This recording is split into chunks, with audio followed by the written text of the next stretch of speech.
from the deep end. Said we vibing, under the city lights. Wherever the wind gon' take us. If it's good, we make it contagious. Said we vibing, laying on black sand beaches. Thinking of what life teaches. So glad ain't fall from the deep end. Said we vibing and thinking about them things my mama told me. Courageous heart, it's pumping hard, got cold feet. All I gotta do is jump now. I'm afraid of heights, does that mean I'm afraid of the top now? Feel vertigo, gotta make the place I live or trying to go. But I know what it feel like, how I be in this real life.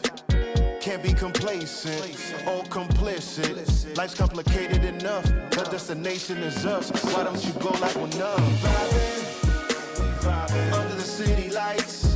Wherever the wind gon' take us. If it's good, we make it contagious. Say we vibing, laying on black sand beaches. Thinking of what life teaches. So glad he fall from the deep end. Said we vibing, under the city lights. Wherever the wind gon' take us. If it's good, we make it contagious. Say we vibing, laying on black sand beaches. Thinking of what life teaches. So glad he fall from the deep end. Said we vibing.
to get my mind, yeah. You gotta say something to get my heart back, baby. You gotta say something. My skinny jeans, your leggings, no two gon' do better.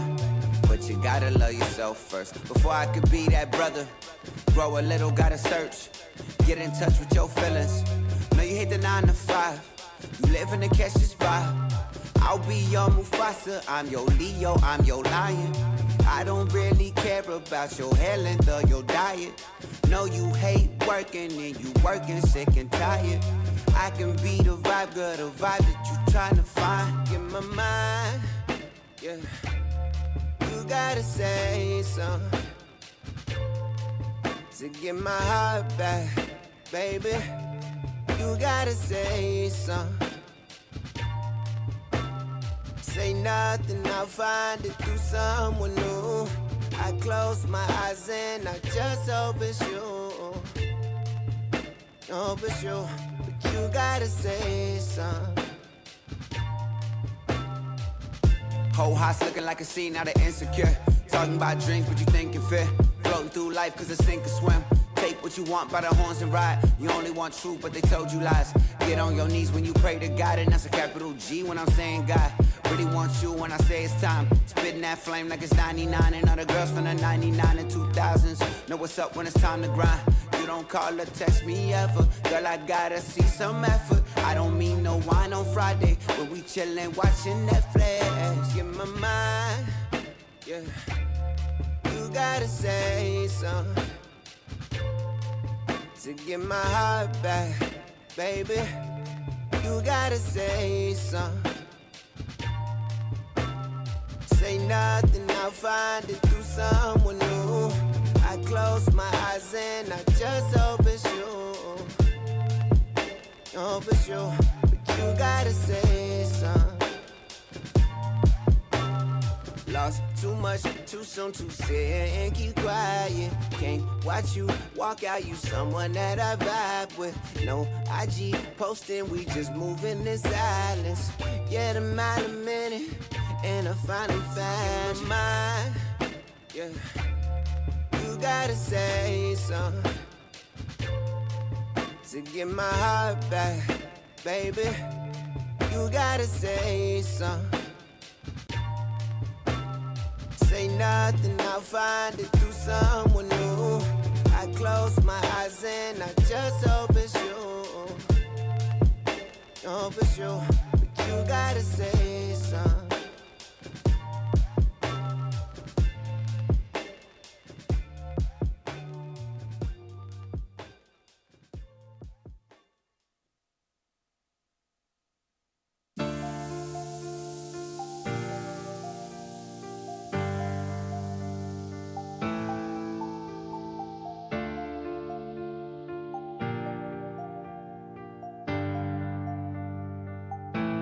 Don't try, you're disappearing now.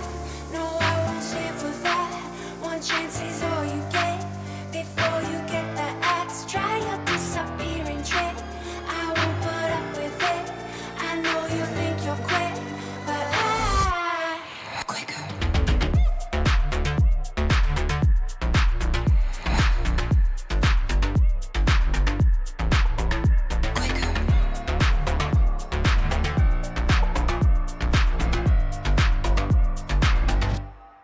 Quicker. Don't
知道 APT 总是破纪录，但是这一次 APT 济州岛第一场系列赛中真的不一样。我们在短短几个小时之内就突破了保底奖池2亿韩币。Hello， 大家好，我是 Jason。为什么这次来参加打这个 APT 济州岛国家杯？其实没有什么特别的原因啊，基本上每一次 APT 都会见到我的存在。这一次怎么会选择打这一场开幕赛？就是因为这个人比较多嘛，而且来了肯定就打了呀。我系列开始的第一场嘛，肯定要参与，每次都是第一场拼到最后一场。对对。亚洲那不就是打这个 APT 吗？为了那个大狮子奖杯，对，奔着 APT 的大奖杯来，还是大奖池来 You fight for trophy. ？Fight for trophy. Yeah. 你告诉我你想要哪一个 trophy？ 每一个我参加的吧，每一个人参加都拿。争取。 I saw the guarantee was about 200 mil. Yeah, I thought it was gonna go up to 5, so I thought it was a pretty good deal. That's why I joined. Yeah. 还有现在都已经估值2亿了，啊，我们在前面第一个级别就已经破保了，差不多3倍了。哇，对自己有信心吗？信心肯定有啊，没问题。一句话送给自己。希望跑得好吧。接受了美女的采访，我希望能在这次比赛中取得好的成绩，有好的运气。好，加油！明天你就是冠军。哇！所以继续努力。Thank you。让我们一起期待看看2025 APT 济州站谁能抱走第一个王位。我们一定会专访他，跟我们一起期待。从8万5韩币到1亿韩币，你没听错，这位选手在 APT 国家杯当中一路过关斩将，抱走超过1亿韩币的奖金。这场创下纪录的 APT National Cup 国家杯，最终吸引760笔参赛登记，产生了庞大的奖金池。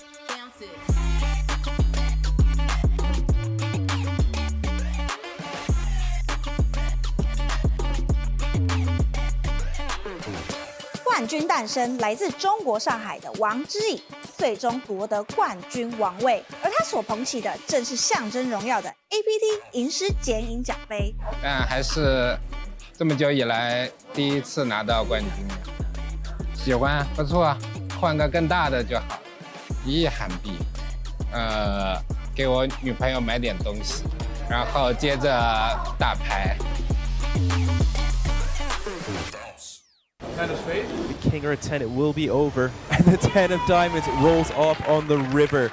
Anytime playing for a nice trophy, all the pros will get a little bit nervous, but I'm more seasoned, and compared to my opponents, I would say the audience probably expected me to win a little bit more, but the game is so high variance, my opponent play extremely well.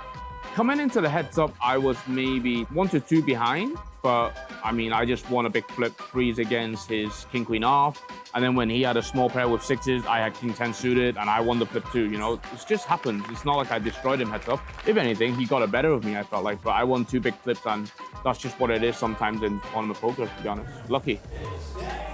Everyone around the globe, my family, my girlfriend, everyone, thank you for always supporting me. First respectable trophy at the Asian Poker Tour. It's probably one of the best ones too, so I'm happy. I think this style of the trophy is the one that I mainly wanted. I would say this one is special because this is where, you know, the highest stakes is at the tour. Being able to host a 25K in Asia with 40 runners is pretty good, pretty significant. I think these Asian tours are very important for like professional poker player from the Asia region to get to start their career, get some success, and eventually move on to, you know, global events. So it's great to see Asia Poker Tour doing great and obviously giving many opportunities to these up-and-coming Asian players. Finding a good community, having good peers around you to get better. You know, there's so many materials online nowadays that you can be studying, getting better at the game, share hands, and basically practice online too, get more volumes in, and you know where to play online. I'm excited for the APT Championship. It doesn't crash with anything else around the globe, and it's the biggest guarantee I think it's ever been in the Asia region, 5 million guarantee. So yeah, I look forward to playing that, and luckily, I'm already in. I'll see you at the APT Championship. All of you. One. 550! 550,000! 550!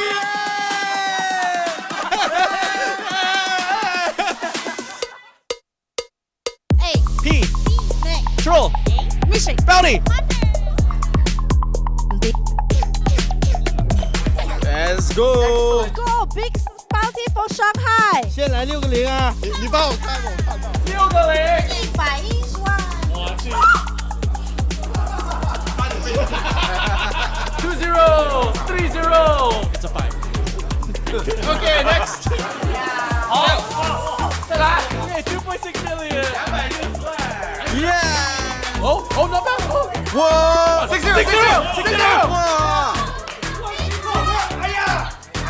哇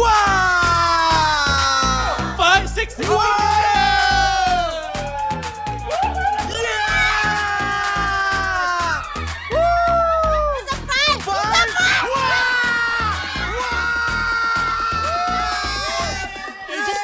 ，Our biggest bounty. How did you feel I that? feel very lucky.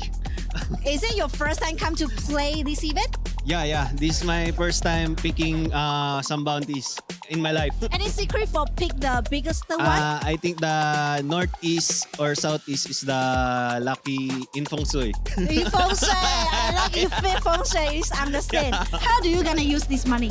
I'm gonna buy another ticket. Play Yeah, to play more. Nice. Maybe I win more. Of course, I hope so. Love you.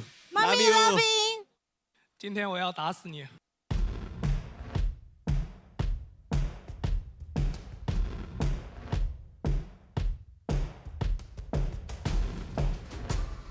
Out of 97 entries, we're only down to the final 2 players. Say all in. Didi? All in and Insole on the river, and 8-7 pair 8s will be no good against Trip Jacks. Folks, please give it up for your champion of the APT Super High Roller. It is Aku!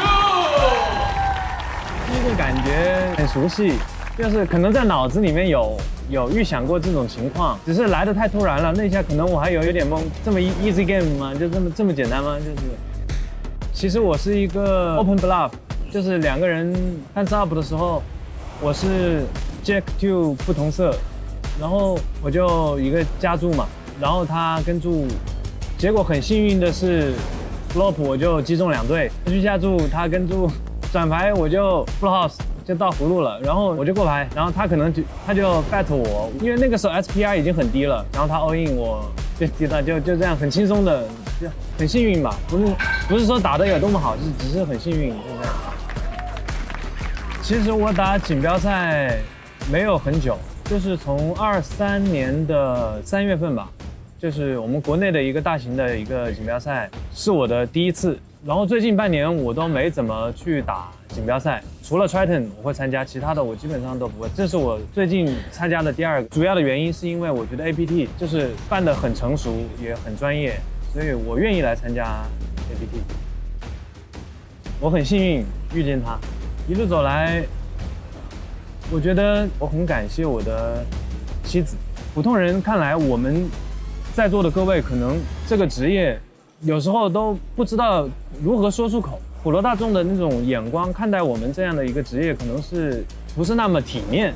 但是我妻子呢，一直对我，很支持，然后也会陪伴着我，哪怕我遇到了什么想放弃啊，或者说没有信心的时候，她也会鼓励我。我能拿到这个冠军，我最想感谢的就是我的妻子。首先谢谢 APT 给了我这一张通行证，如果我能顺利的去到台湾，我就一定会去参加。ผมคิดว่าเลนส์เขาไม่ค่อยจะแข็งเท่าไหร่ว่าอยากจะแจมขโมยบายตรงนี้เลยน่าจะเป็นจุดเปลี่ยนเดียวของเกมนี้เลยก็คือแฮนด์ที่ผมสควีตแจมตอนที่อยู่บิ๊กบายครับพอดีคนชิปเยอะเขาเพ่นมาแล้วมีสมอลบายแฟลตผมคิดว่าเลนส์เขาไม่ค่อยจะแข็งเท่าไหร่ว่าอยากจะแจมขโมยบายตรงนี้เลยด้วยแฮนด์ A3 ออฟอะไรอย่างนี้คนโอเพ่นเขาโฟแล้วสมอลบายเขาแฉบผมด้วยคู่8ฟลิปกันแล้วพอดี A ตกผมก็เลยโชคดีเป็นจุดเปลี่ยนตรงนั้นแหละครับผมทำให้กลับมาได้ There's the call. That chance did not hold all the time, and Deuce on the flop, now behind, looking for a queen or a 7. The 8 of hearts, one debt eliminated. Kisan aka Board to Raise has taken down the APT Thailand exclusive event here. Congratulations. ก็จริงๆก็รู้สึกดีใจมากนะครับเพราะว่าจริงๆรายการนี้ก็เป็นรายการที่ผมแข่งบ่อยมากได้เข้าไฟนอลเทเบิลบ่อยแต่ไม่เคยได้สัมผัสแชมป์สักครั้งหนึ่งผมว่ามันค่อนข้าง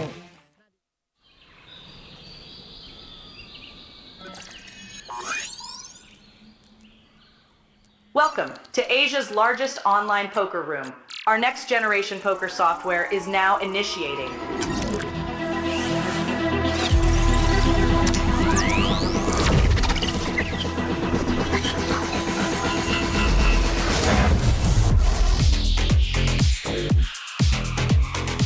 Elevate your online experience with a wide variety of poker variations to choose from. Get fully immersed with fun and social features.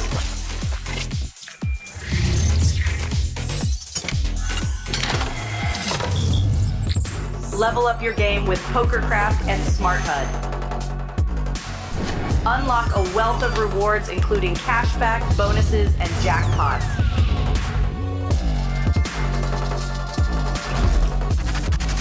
Join world-class poker tournaments featuring some of the world's most renowned brands and the largest guaranteed prize pools in the world. Experience the best in customer service and hassle-free transactions for a seamless online gaming experience. With online poker available on all your devices, you'll be able to play your favorite games anytime, anywhere.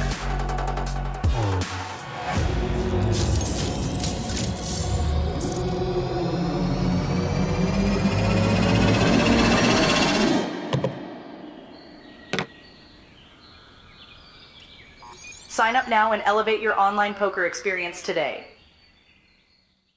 In a world where the stakes are high and the competition fierce, there exists a realm where the best of the best converge. From over 50 countries, they gather, drawn by the chance of winning millions of dollars in life-changing money. But amidst these contenders, only a rare few will make it to the top. Those who remain composed under the relentless pressure, armed with an analytical mind that dissects every move, adapting, adjusting, shifting strategies like master tacticians. Under the bright TV lights and the watchful eyes of thousands, they take center stage. Is this the comeback we've been anticipating? In this arena, they are not merely players, they are warriors, united by a common purpose: to emerge champions. The APT Championship from November 14th to November 30th.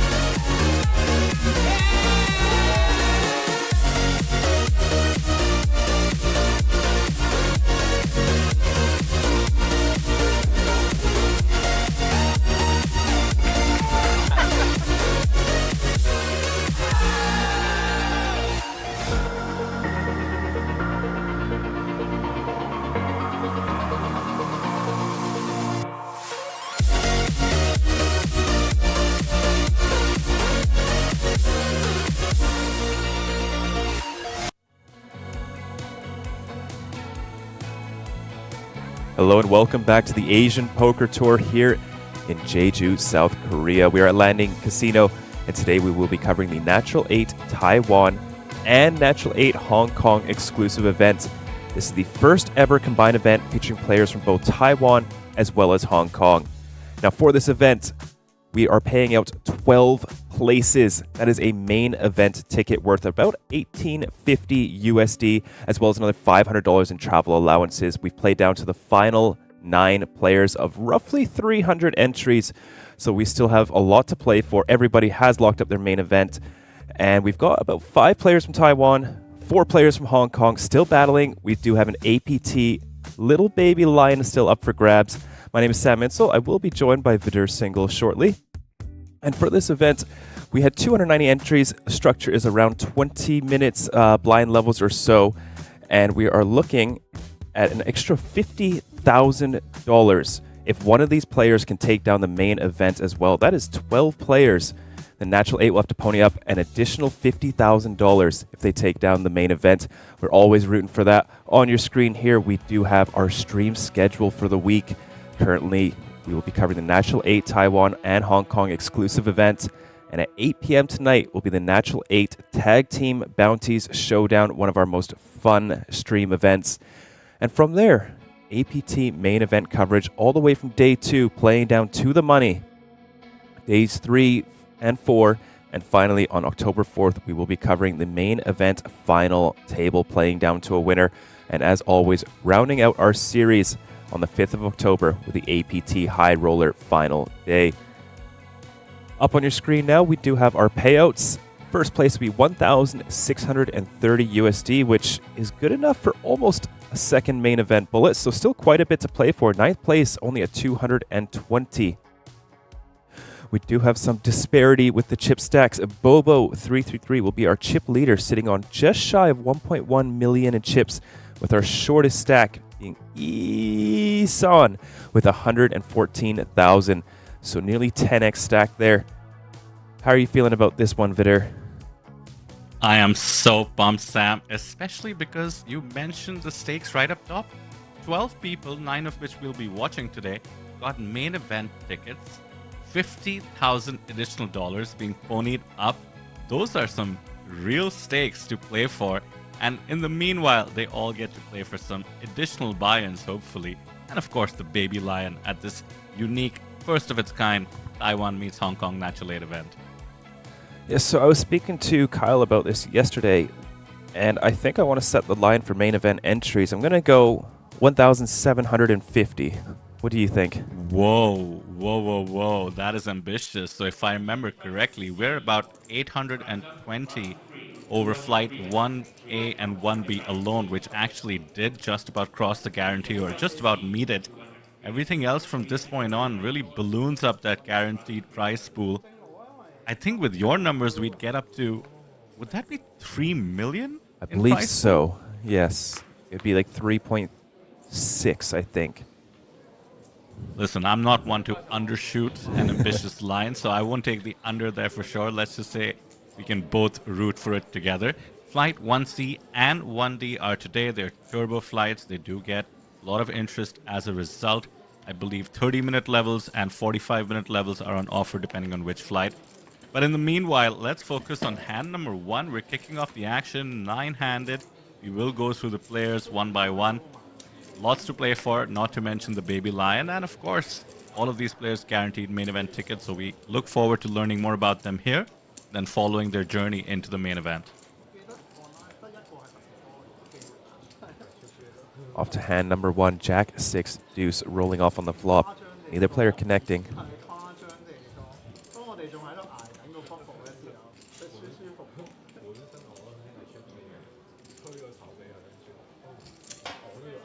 Everybody's sitting on at least 15 big blinds, with Wei Yi being just shy 15.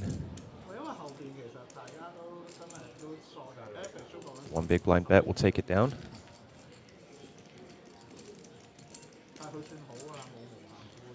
So I just did a quick check. 100 or so entries thus far in Flight 1C. Obviously, the day is just about kicking off here. It's 12:30 p.m. local time in Jeju, South Korea. It is almost time to begin main event coverage, kicking off tomorrow with day 2. Rotating feature tables every 2 hours. Make sure you hit subscribe to follow along. It is really fun to watch a host of players, learn more about them, and then hopefully follow their journeys as they go deeper and deeper into this record-breaking main event. And don't forget, my favorite part of APT livestream coverage is watching Neil run around with bubble coverage. Oh, that's just too fun. What's his catchphrase again? Nothing happened? Nothing happened. I'm sure everyone's happy for you. That's right, when somebody survives. Yes.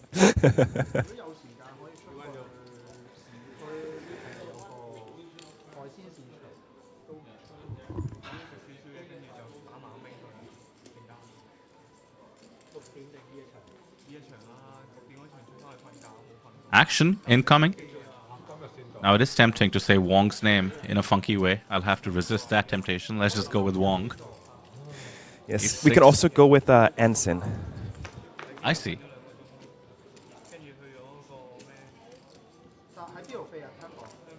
He's just called. Pretty standard +1 after an under the gun open. Have to give Chen a lot of credit, not to mention Chen has a big stack as well.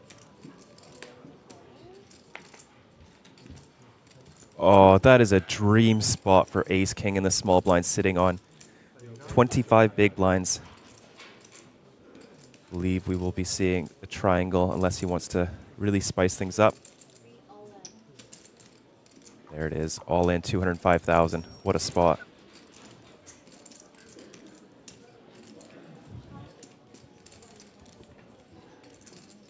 $26 big blinds. Looks to be a little bit too big for most of these hands.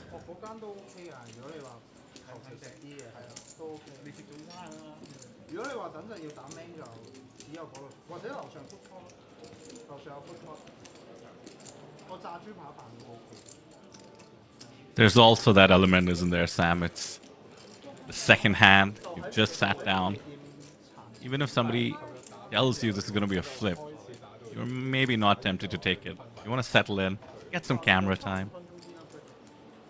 Yes, there's a lot of factors at play, especially in the live stream.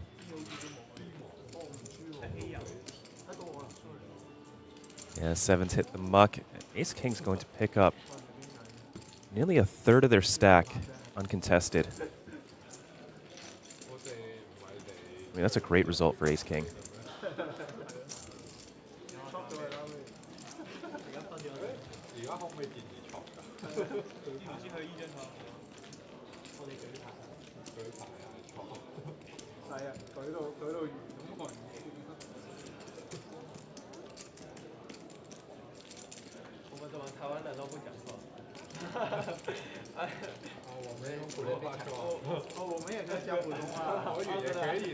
So the biggest stack is absolutely massive. 1.1 million for Feng. 133 bigs, but you mentioned 20-minute levels. Things will proceed quickly. Yeah, that's a very good structure for reaching the final table with over 100 big blinds for an online event. It's essentially a satellite, right? Typically when you see satellites, everyone is sitting there with 1.2 big blinds just praying that it's not them to bubble. Yeah. And I think Feng took advantage of exactly that and just vacuumed up some chips while others were waiting. Of course, we would have rolled back the blinds as well, which is always nice to make a good final table. You don't want it to be just bingo. Of course.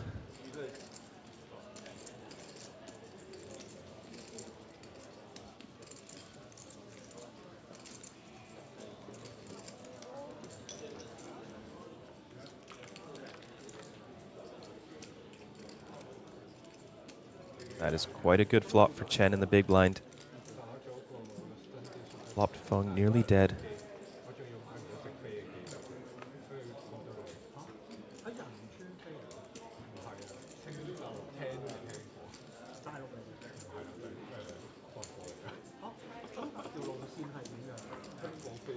Very small bet. I think without a dime in this hand, we might just have to hit the muck, but Feng has other ideas.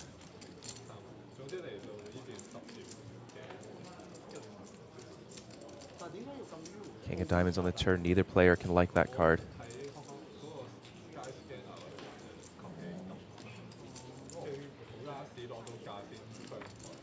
An out of position float with 9 high is pretty special. He is the outright chip leader. Time to wield that stack. By the way, the 8 is also an interesting card. Completes the obvious straight draw on the flop. And the snap call the chip before your opponent is done betting. That is special. That makes a statement. Sure does. This will drop Feng to just under $1 million in chips.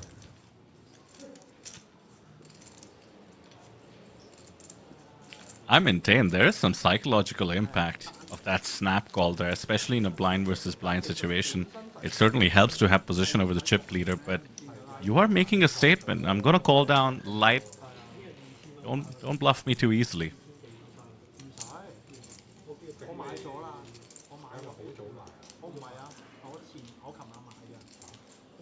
I'm always curious how the chip leaders adapt to having shown down the 9 high on that flop. Do they continue the aggression or try to build back an image? Yeah, you know, maybe slow down, use that bluffy image to your advantage.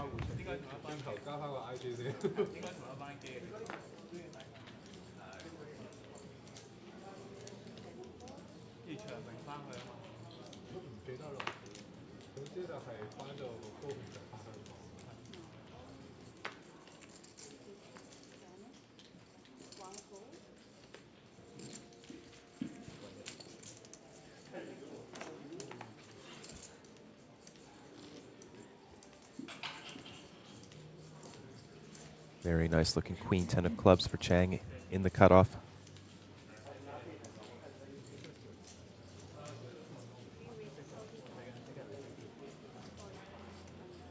Ooh, choosing aggression.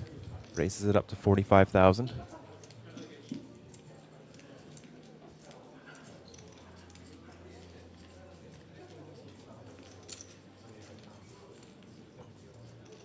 So Lin wants to fight back.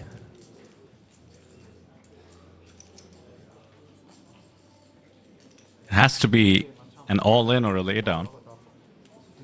Have to agree with that.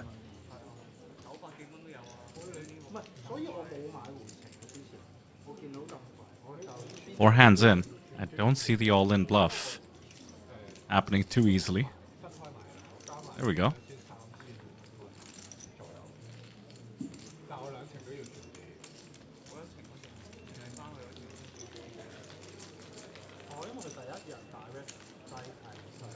So Sam, we mentioned the main event. I was taking a look at what other beautiful events we have going on today. I already mentioned the drama that's later on today. That's probably my favorite.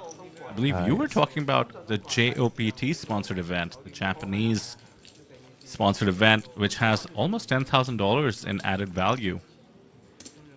Yeah, with runners there. 1 million Korean won buy-in. Yeah, that's about 700 USD, I believe, give or take. And something after my own heart, which just started, the 9-game mixed masters, about $1,000 in change buy-in over there. That's a big buy-in for a mixed game. It's very cool to see. Absolutely. And then the one I'm excited by, in terms of the APT growing the turnout year over year, is the women's main event. 800k Korean won buy-in. Fortunately, just one entry just so far. It has only been open for 40 minutes, so hopefully we see a few more ladies jump in. Yeah, late reg is open for quite a few hours for now.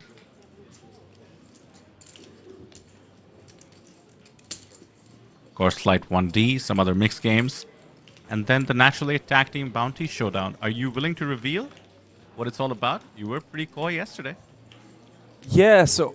oh, wow. Quads. Wait for just a second. Lee The Hang. devil's flop. The devil's flop. And Chan isn't even drawing dead on this flop. Come on. Oh, turns the open-ender. If it was 3 of diamonds, it would have been a lot of fun. What in the world? What kind of an omen is this? Come 666 and you make quads with the 6 deuce that you defended in the big. And the second check does work in extracting some chips. After all, Chan does have an open-ender.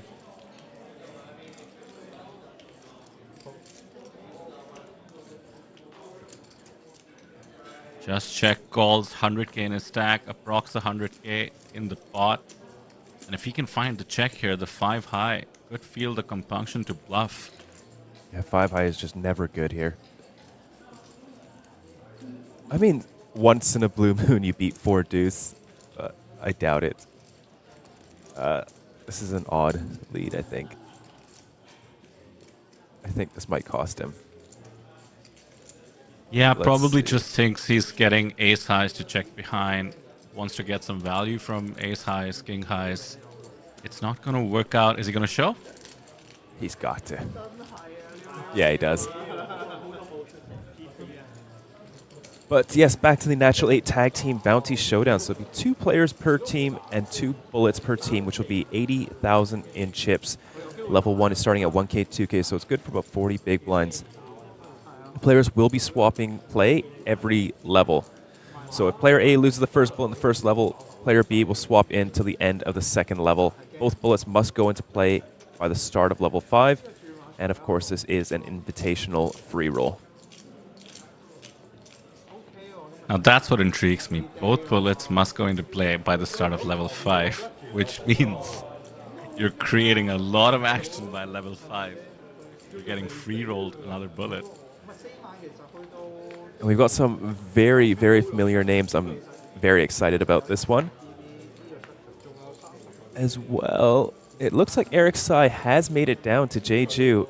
If you do remember, my first stop is here in Jeju, and Eric Sai took down the high roller, I believe, the last day. That's right. Yeah. Looking to do it again, I'm sure. I do remember that, Sam, because we had a pretty late night, thanks to the number of entries in the high roller, which, as you mentioned earlier in the series, we do expect this time around as well. Eric Sai took it down. He's known as Six Poker, very, very popular poker player in Taiwan.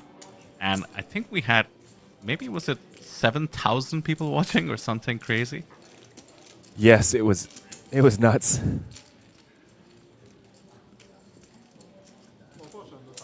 Wasn't that also the introduction of our friend from India/Singapore, Rishi Mehra?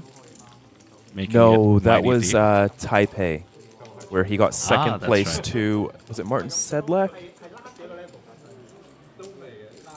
These faces just appear on the tour. No, not Sedlak. The guy that kind of looks like Nicholas Asted. I always forget his name. I'm so annoyed. But also, another interesting fact, Vidur. Last time we were here in Jeju, the APT main event got just shy of 1,100 runners. It's looking like we're just about, I think we have cleared that already with the on-live qualifiers. With still 2 fights to go, as well as being able to enter straight into day 2 if you get there before cards are in the air. So folks, if you are around here in Jeju and you just want to buy in with 25 big blinds on day 2, get here probably about an hour before day 2 starts, because there's usually a pretty big lineup and you don't want to miss it. So Sam, as you enter the floor, do you see any cash games going on? Yes, we do have a few. It's looking like the smallest stakes is about 510 right now, which is about, well, I guess that's in Canadian dollars, so 714. So in between 510 and 1020, or sorry, 2.5 and 5.10 would be the lowest stakes that I've seen run so far. So a lot of very big cash games, and I think I even saw 5,100 running. But back to the hand, Ace King offsuit, King Queen offsuit, avoids disaster, just flats on the button.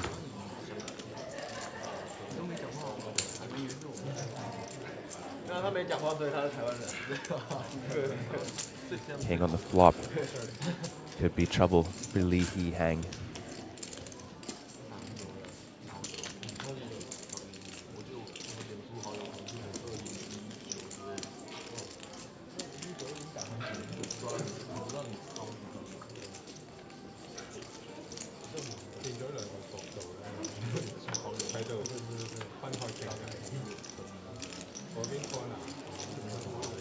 No remaining queens in the deck, it would seem, so Long has a lock on the hand if he can get to showdown.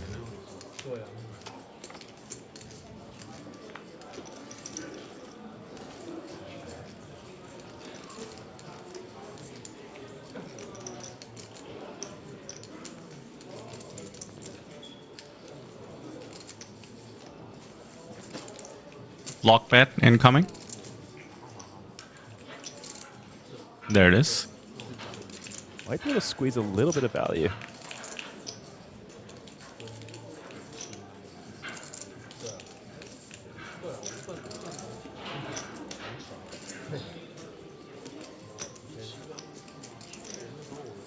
Every time I do this on the river, my opponent just has, pocket fives or deuces or something. I just think, why have I done this? But Ace King. It is Pretty annoying to value town yourself. Yeah, but I remember something I learned early on is if you are value betting and you're never getting called by a better hand, you're not value betting thinly enough. Correct. By the way, what a lovely background we have here. The APT Baby Lions. Fantastic shot. That's what I want my mantelpiece to eventually look like. With 130 so events coming up in Taipei, I'm sure you could get at least close to securing one. Well, step 2 is getting to Taipei. Step 1 is getting a mantelpiece. I think mantelpiece is after, but that's a lot of confidence to get the mantelpiece beforehand. Manifestation, my friend. The secret to poker. Secret.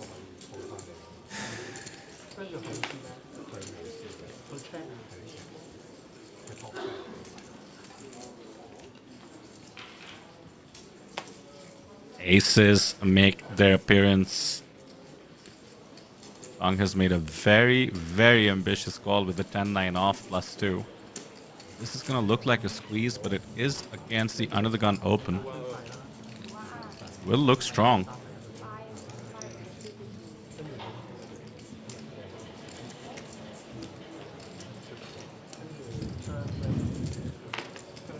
As a spot, though, it is a great squeeze spot.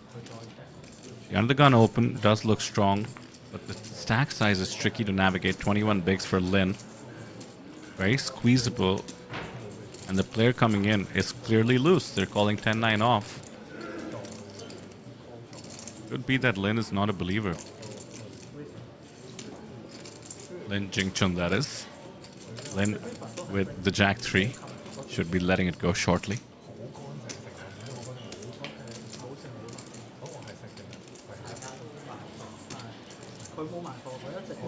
Any time now. Don't think he realizes it's on him, maybe? I think you're right. Yeah, just looking around, I don't think he realizes it's on him. I think our lovely dealer will remind him. Yeah. You have the time ticking down. There it is. There's the realization. And there's the time bank.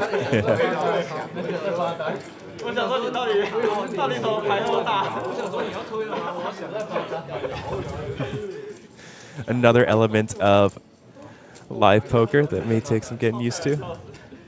King Jack does hit the mucks. It's going to be tough for Chen to get any sort of action against a 10-9. And wow, color me surprised. Vidur 10-9 offsuit. The loose flat pre-flop is now making a very loose out of position call versus the squeeze. Do not try this at home. That is not a good idea. And 9 and a 10. And No way. And the King Jack would have made a top pair as well. What an action board.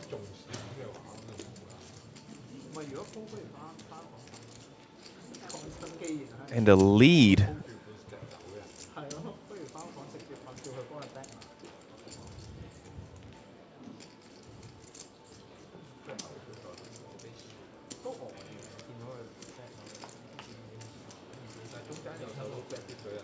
You do absolutely hate this flop with aces, but the lead is extra confusing. Not too many hands that have you crushed tend to be leading.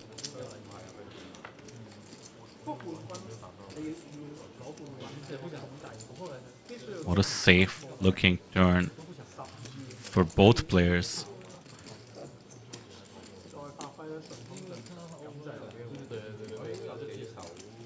Sam, you think Fong can start setting up for stacks if a river is safe? For sure. He needs to go around 60%, which he does. Almost exactly. Yeah, the pot will be 440. Chen will have 340 behind, so 60% on the turn and river. Nice sizing from Fong. All the time banks. That is quite a tell. And should signal a fold, mind you. I mean, it is too weak to just call after this. And yet that's what he does. You know, there's a lot of hands to be worried about on this flop. Wow, what a very nice run out for the 10-9. Does he go for the shove? I think it's quite reasonable for something like 8-7 suited, maybe king-queen offsuit. Obviously king-queen offsuit, seeing as 10-9 offsuits there. There is the jam. Pocket jacks, pocket 10s, pocket 9s also make sense. So I think there's quite a few hands that do beat you. Here go the time bangs into the middle once again. Tough spot for aces. What do you think he does, Vidir? What would you do in this spot? From a theory perspective, ace of hearts is bad. Does block all the nut flush combos that Fung could be triple barreling out of position with, but given the fact that he called 10-9 off, we saw one hand between the two of these players, small versus big, where Fung just bluffed absolute air and showed it down. I have to say, I would be way too attached to my aces. Against any other player, you start giving them a lot of credit. This, by the way, is not only for the chip lead, but also to avoid being the first one out. 6-6 spot. I think this is a spot where you just have to really convince yourself that they're not doing this with Queen Jack and King Jack and Ace Jack. Right? I think those hands could make sense flop and turn, but to go for it again on the river after being called twice, I think you might just have to give Fung credit. It's tough for him to have a draw besides flush draws. Do those really lead out? Perhaps ace-9 of hearts or queen-9 of hearts, but are they firing river? Overall, an extremely difficult spot for aces. I would have trouble folding this.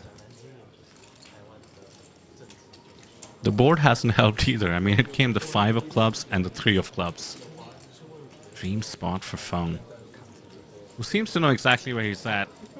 If Chen had some sort of a draw, he was charging them till this point on, but now that Chen is in the blender, I suspect he thinks, Fung that is, thinks that Chen has at least ace-jack. Oh, he does make the call! And we lose Chen in 9th place. So disappointing as he flips over his cards. Not much he could have done with that run out. And the rich get richer, over 1.5 million now for the chip leader. Chen did well to get this far. Stated the obvious. The main event ticket and the travel expenses locked up already. Another $220 for 9th place. That is a very rough spot. Almost 200 big, Sam. My goodness. You know, even doubling up 2nd place, you're still just shy of 2x their stack. And they have 40 big blinds.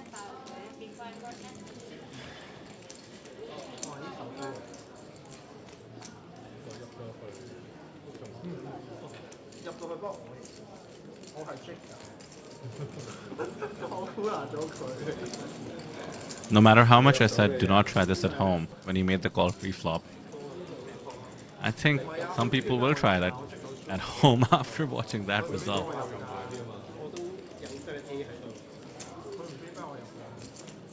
That would have been a tough flop for King Jack as well. And don't forget the Jack 3 that was considering for a long time. Oh yes, yes, very true. They made 2 pair. Oh right, it was a 3 on the river. That's right.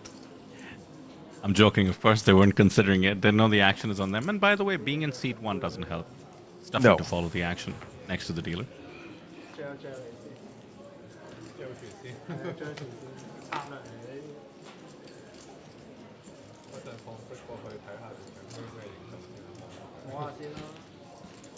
Are we about to witness ATC, any 2-card poker, 9-6 suited being raised, +1 8-handed? You know, with a chip stack like that, I think you get to open like a button range from under the gun. I think you get to go like 60% under the gun. It obviously depends how much these players are going to be respecting ICM and... Oh my goodness, what a flop. Top 2 versus top pair backdoor spade draw as well as the gut shot.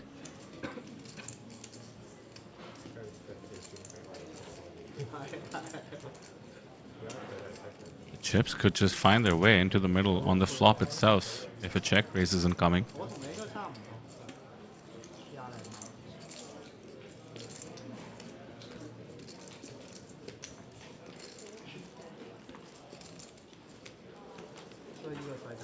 That's not quite a min raise, but I think the dealer will hold Lin to it. Yeah, it's gonna have to be 16K. At least 32.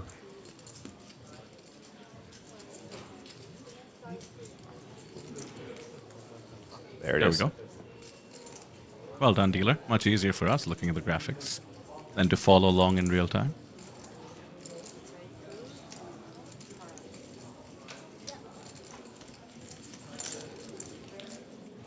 One SPR heading into the turn.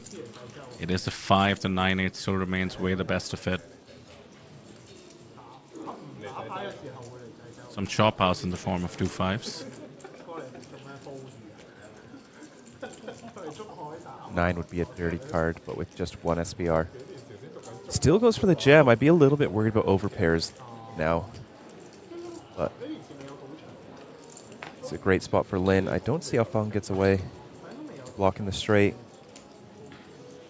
5 makes it less likely your opponent has a 2 pair or a set. There's the call. We'll be getting the bad news shortly.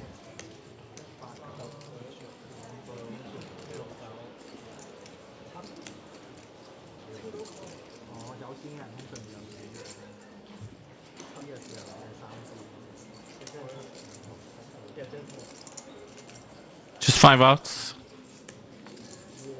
Oh, there's one of them. My goodness. The man is running pure. Chop it up. Very unfortunate. A river card for Lin. At least it wasn't the 7. Could have been worse. And Feng just looks unaffected. Yeah, that's what's supposed to happen.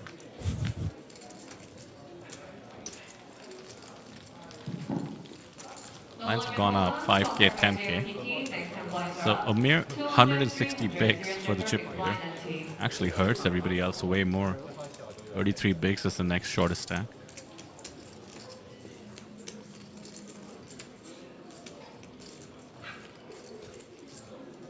Some regulars in chat joining us. Kiwi, Calvin, hello, hello.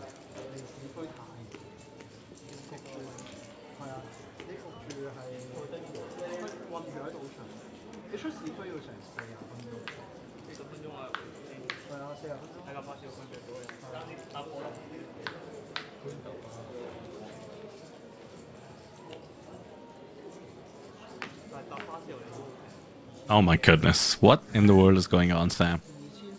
Let's see if his aces will hold. Oh, you know they will. This is Feng we're talking about.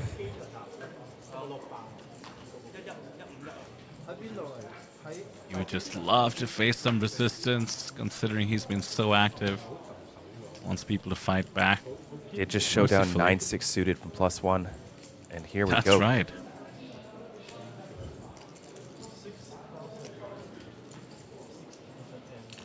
Oh, what a fold. King Queen off on the button against the chip leader open. I'd be very tempted to flat there. Perhaps just wants to preserve his 20 big blind stack.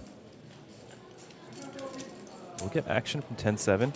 Did see 10-9 hit the muck in the small blind.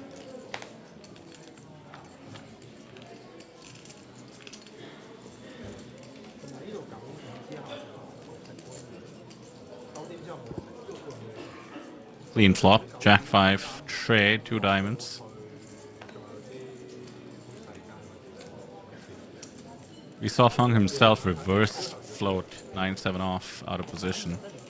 I doubt 10-7 does the same. Still though, serious momentum.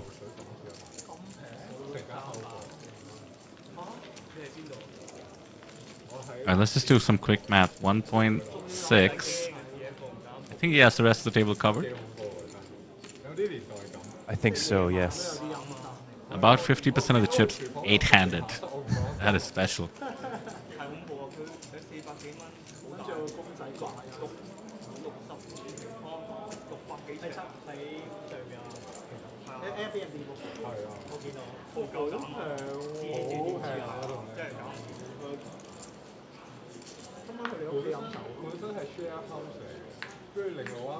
Pretty cool to see Natural 8 get even more generous.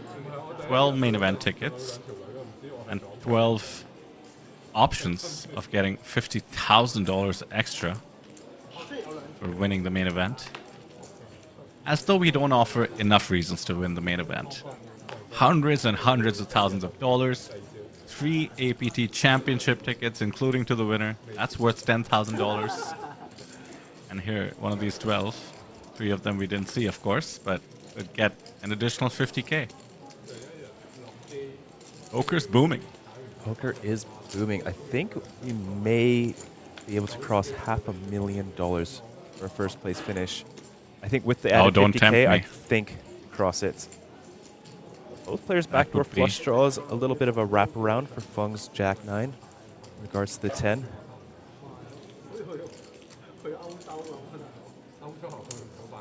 $500,000 would be a record for sure for the APT, if I'm not mistaken.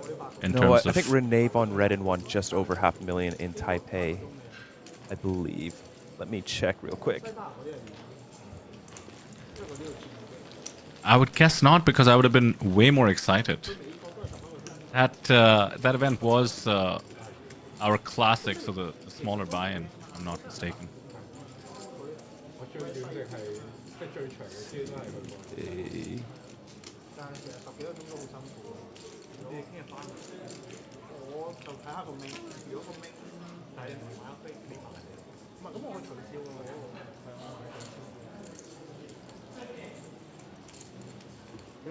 Oh, 472,000. Oh, actually, So close. looks like Akira Takasugi won $622,000 for the main event last Taipei. 19 million Oh, Taiwanese wow. dollars. Because we had 2,547 runners. Of course. And that was an 1,800 USD buy-in for the main. Well, we're looking at breaking records in South Korea for sure, thanks to the number of entries we've had already in the main event. So now we have a new benchmark, Sam. Can we break the APT record from Taipei? I think we absolutely will this coming Taipei. We have our APT championship coming up. 10,000 USD buy-in, 5 million USD guarantee. I'd really like that to cross 7 figures for first place. I think with the 15% prize pool, we'd need about 7 million in the prize pool, around there. That I is think just very wild to think doable. about. There's so many events in Asia, and I mean this year, where 1 million would not even be the guarantee of the main event. And I understand that. There are growing series and brands.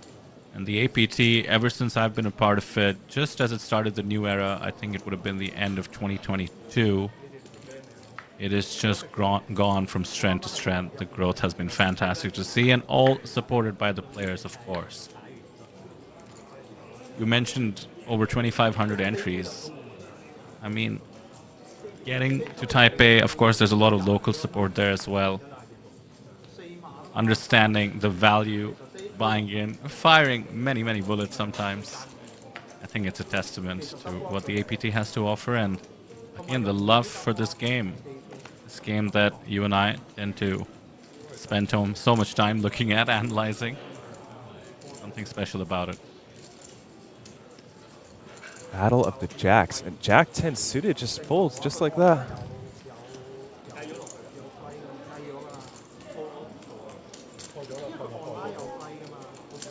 How's this for a lose open? The Jack 7 suited +1 and gets called by the dominating hand. The Ace Jack doesn't appear. Ace 10 deuce. Pretty good for the range of a +1 open. Does have some back doors. Love to see that.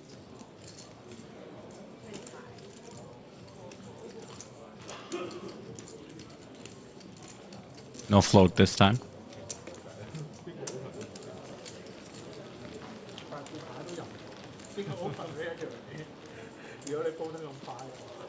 分別咩？有。你副係 hold 得好快係。有分別咩？可能賠率高咗好多。你嗰啲3級啊、200都係入唔到啦。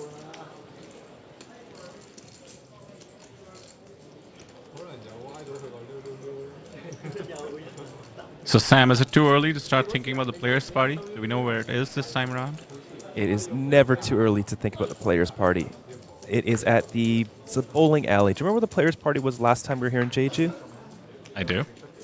If you walk maybe another 20 steps further, there's a bowling alley called Act 3, I think it's called. That's fun. Will there be bowling? I believe so. You know they have a ATV room, that's for sure. Yes, of course. Some karaoke on the cards, perhaps?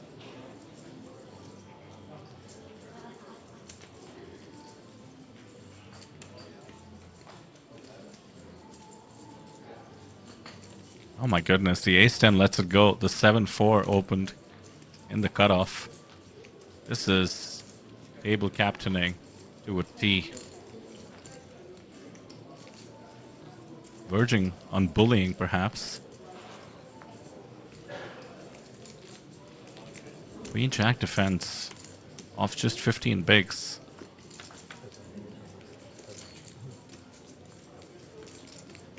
Ace 6-3. Yeah. It's gonna be tough to get to showdown with the Queen Jack. Oh, 7-4. Wow. I guess you can just check back and turn a pair. It's such a good flop to go for a stab. You have equity, you've got the gut shot, you've got the range advantage.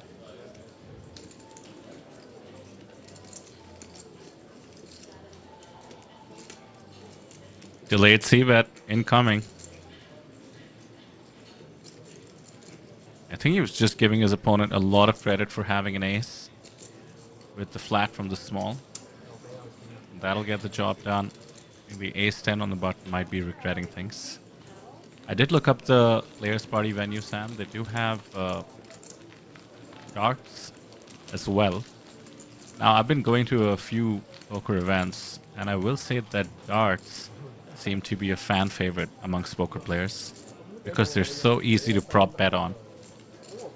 Yes. Yes, they are. The last time I went, we had sort of a players' lounge for this event that we were doing, and we put up a dart board there. And let's just say things got pretty out of hand. A lot of people owe me a lot of money because I decided, like a maniac, to just focus on getting triple 20s. I don't know if you play darts, but that's the most you can get. Yeah, yeah. And it's a very high variance strategy because it's surrounded by low numbers. And then I got pretty good at it. Like, not triple, but I'd get 20s. So, you know.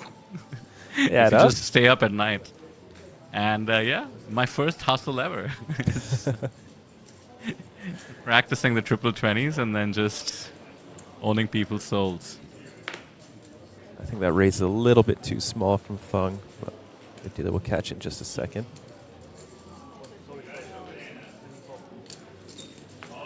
Yeah, blinds do go up quickly, although the increment was pretty tiny. 8k to 10, 10k to 12. Lots of playability.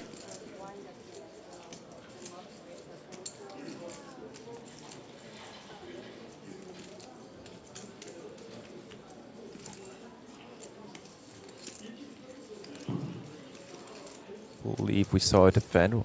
Graphics a second to catch up. 8-7 suited, very playable out of the big blind. Can somebody take down Fung? Deuce in the window. And about the worst flop you could hope for with 8-7 of hearts.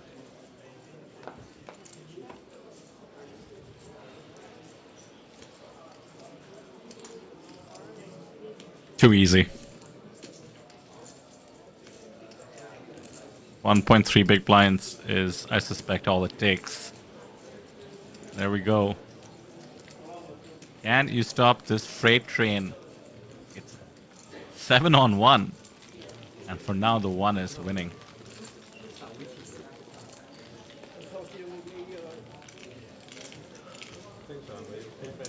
Well over half the chips in play. Everybody is so far away from that 1 million mark. It's a very one-sided fight currently. So right now it's about how little can I lose to Feng. Whoever can do it the best will at least have a chance at second place as it stands right now. I do think it's holding them back. We saw some tight folds. Ace-10 comes to mind on the button.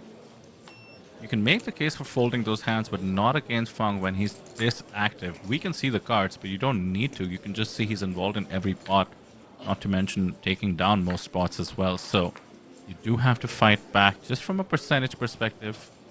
And there we go. That's Pocket Kings, a top 1% hand.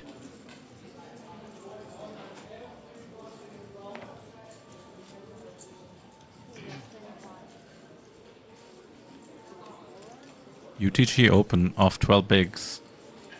Perhaps 13 would be more accurate, so have to approach cautiously. It's not the chip leader raising. It's quite a loose call with ace-10. Yeah, totally different scenario. For one thing, Lee with ace-10 has a tiny stack himself. For another, it's not the chip leader opening, it's a small stack off UTG. I think this is a little bit too weak multi-way on a final table. Lin agrees. We are going to take a flop. Kings versus ace-10. Backdoor diamonds and straight draw working for Lee, but might not be enough to continue.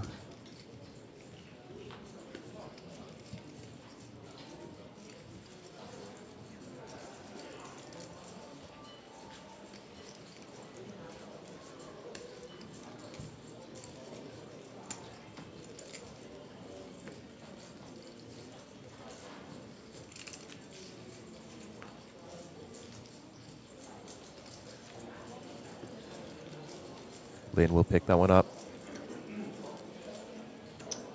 No, if Lee folds, maybe 5 deuce of hearts flats in the big blind. I wonder if it's enough of a piece to continue. Could go for the check raise, could see some. I see you're looking for blood on the streets. Maybe Lin's a bit too short to get fancy and go for the check raise there. Maybe it's just a fold.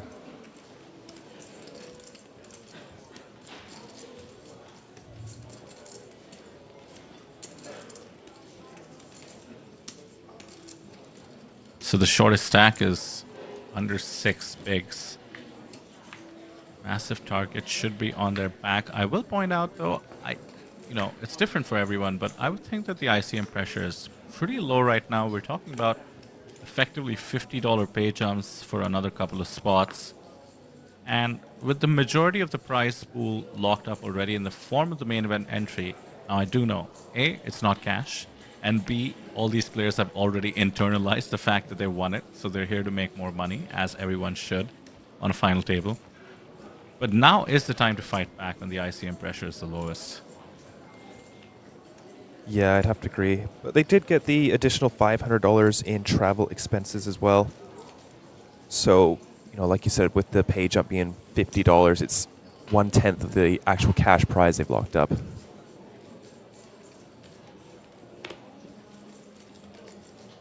I've been in that spot though, we're all human. Whatever we have already, you get used to. And then you just start treating the increments as a standalone as opposed to a percentage. But I think in poker it's important to balance that out. All about making plus EV decisions, and I think letting Feng run away with the tournament is not plus EV. $50 prize jumps right now, but it's $1,630 up top. There's $1,400 more to play for. Ace King. We saw this a lot yesterday. Lots of Ace Kings. Let's see if anybody flops a free roll. All four suits are live. That's right. Due to card removal, Wong does have a slight edge, meaning less spades and diamonds were folded from the other players.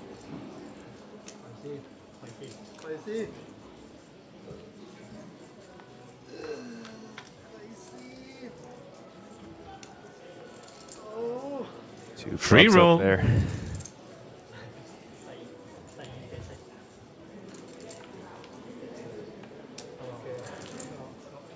Chop it up.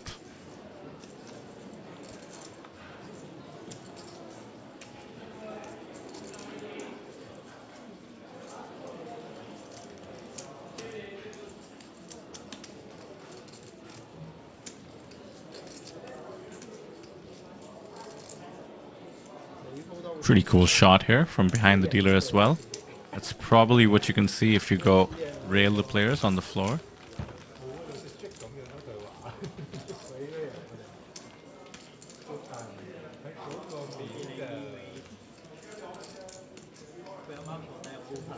Oh, nice little shout out there on the screen for our merchandise. You can go to the, well, it says the AsianPokerTour.com, APT.poker works as well. Go to the merch store. Personally, I'm a big fan of the scarves. I think they look really cool. Very high quality merchandise. For sure. One of them is cashmere as well. I'm a big fan of the crew neck sweaters. Have you got yourself any merch? No, because I insist on getting it as a freebie for all my hard work. It's the principle. Ah, I see. Well, I'm sure we can sort you out when you get down to Taipei, Vitter. Yeah, you did mention the cashmere scarf. I mean, now that you mentioned that, that's the one I'm vying for. The regular scarf is just $20. The cashmere one, well, let's just say it's appropriately priced, given that it is cashmere, but it is pretty cool. I'm a big fan of the card protectors as well. Gold, just like our Mega Lions. It is a nice looking card protector, but I just can't bring myself to use one. You've never used a card protector? No. At most, I'll put a chip on top of my cards, but even then, usually not. Oh, look at this. What a great spot to find the loosest of loose opens from the chip leader, the 3-bet jam with the pocket nines from the shortest stack. Ace-Jack is in a tricky situation, though. I think you can just disregard Funk's open altogether and just treat Ace-Jack as you would against a raise first in pot, and I suspect he is tempted to go with it as he should. Yeah, I think Ace-Jack is pretty mandatory, but doesn't. Decides to take Ace-7 suited, also gets out of there, and look at this, Queen-5 just gonna snap it off. It is cheap, especially with Fung stack. Great result for the nines. Gets the even money equity hand to fold Ace-Jack. Queen-5 calls it off. More than a double up on offer. Double up plus the blinds and antes.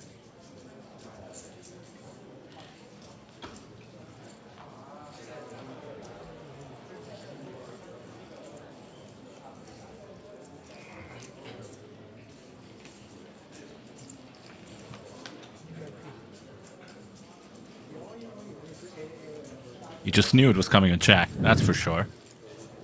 Ace-7 of spades would have also made a flush draw. Oh, that's right. Fung needs a queen and a queen only. No dice. Safe for the pocket nines of Li Wei-Yi.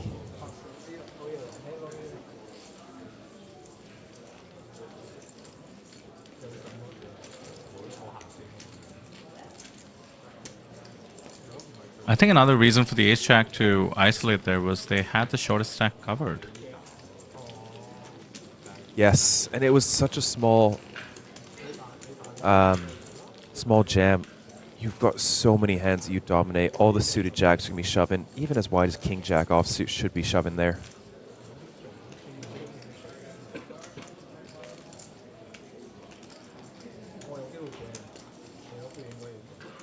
I mean, considering Queen-5 off is opening and calling it off, you can go pretty far down the range. So no tiny stack now. This does happen when you become the chip leader. You do make these loose opens and get priced in.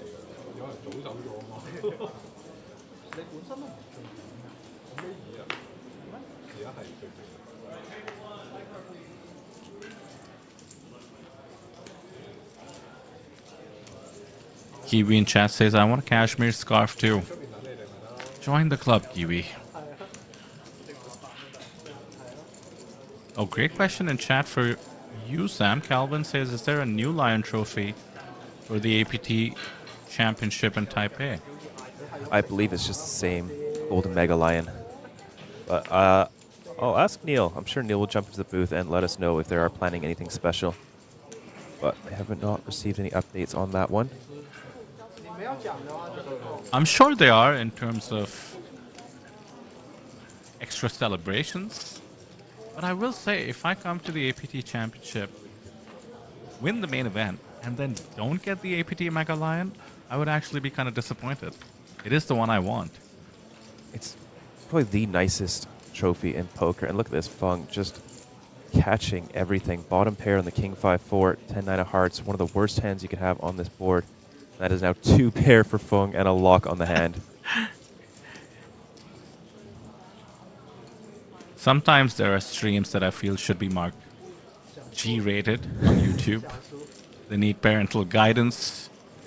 You don't want to watch this without context and get the wrong idea of how to play poker. This is actually the beauty of tournament poker, where you can be so wide and put pressure. And just look at this chip count. I've never seen anything like it. 134 followed by 20s in the big blinds. This is incredible.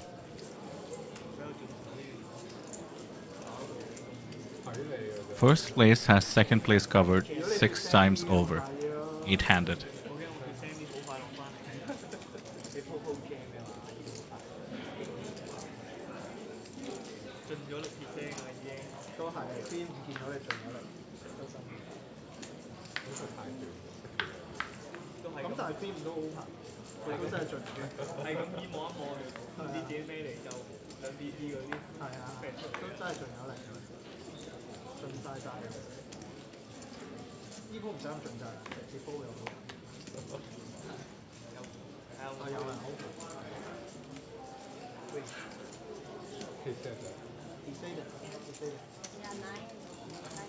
Ace-5 suited looks like it's going to enter the pot. Vidar, I just realized this, but the APT Championship, the main event freeze-out, are 90-minute levels. Oh, okay. Yeah. I mean, it's almost approaching the World Series of Poker main event, and that is a lot of play. 90 minutes. Only 6 levels a day with a 15-minute break in between each level. Amazing. What a beautiful structure.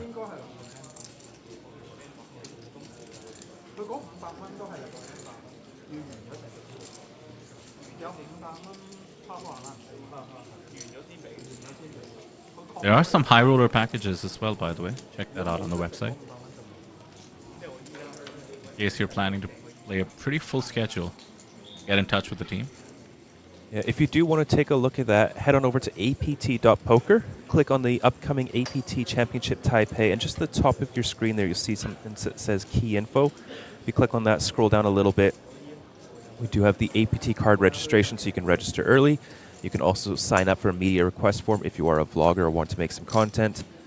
And as well, the High Roller Early Bird Specials, the APT Championship, do have the luxury room at the Art Tree Hotel, which is the gold package. If you commit to approximately 32,700 USD, you'll get 7 complimentary luxury room hotel nights during the APT Championship Series. We also have a diamond package for $100,000 worth of events. That will include the Super High Roller Championship, the Superstar Challenge, the APT Championship main event, and the High Roller Championship events. If you are going to be playing those events, it makes sense. Deposit the funds early, you'll have your money ready, and you'll get 10 complimentary nights at the Executive Premier Room at the JR Metropolitan Hotel. And you can reach out to registrations at apt.poker for more information. Only 45 packages are available, so get in there. Get in there fast.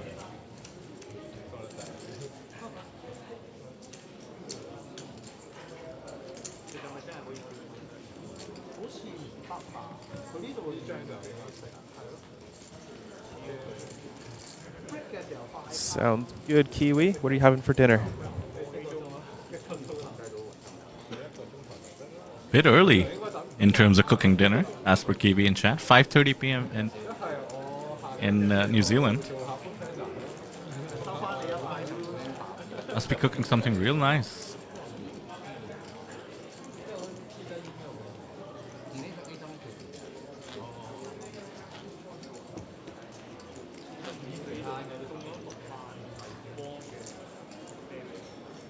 係啊，老虎機啊嘛。唔係喎，佢話登記會員或者百家樂，係百家樂。係咁行埋佢俾咗紙佢就。唔係，你要落注啊！要落注，佢要即係夾埋。要落幾多先？6萬你咪用5包6萬，即係等於標會6萬，當你買12萬。12萬都一千。當你買12萬咪600萬。Pocket fives for Chan. Opting for a limp, it looks like. No, raise. 唔係13萬咯，差唔多800蚊。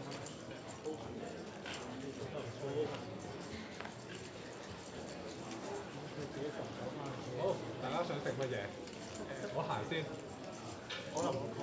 King queen offsuit will shove. 8 big blinds.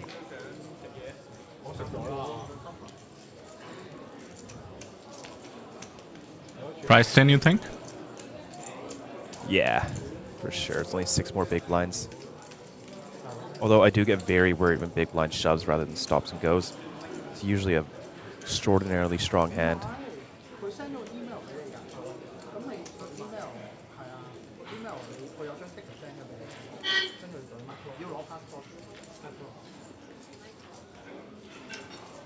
It's a flip. You'll be relieved. See the 2 overs. I think so, yeah. And I think Lee will be relieved to see the 2 unders.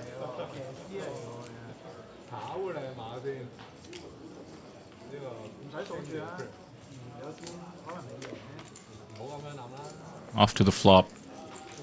Clean for the 5s, and a 7 would just end it.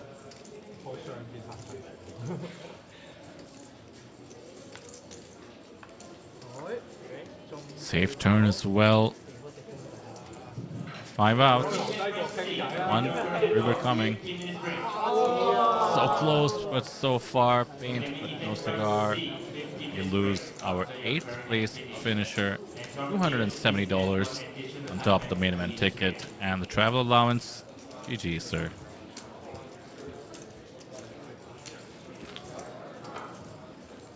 Oh my goodness, Sam. Check out what Kiwi is cooking up in the chat. Lamb chops with mushrooms, onion, and a garlic sauce with a salad. My goodness. That's incredible. Very cool. And also, does confirm my stereotype. I don't know why, but New Zealand lamb chops, every menu tends to have that. I didn't realize it was actually a staple over there. As you drive around New Zealand, it's just sheep everywhere. It's just running around.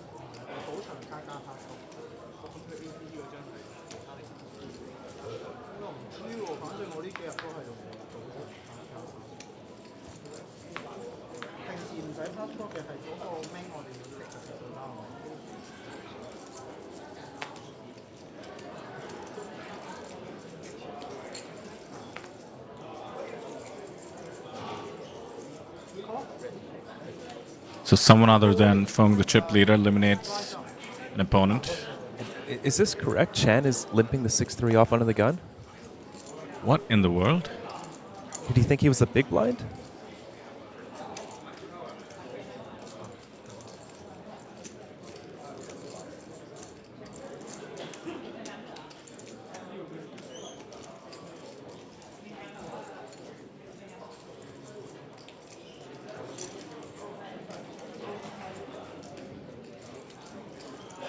So, if that is an accidental limp, let's say, just a standard min open by Lin with the king queen suited, and Feng calls with the ace 10 off. And now ace jack of diamonds, under 10 bigs in the big. Surely a 3-bet jam is incoming. I'd be surprised if Lee went any other way with it.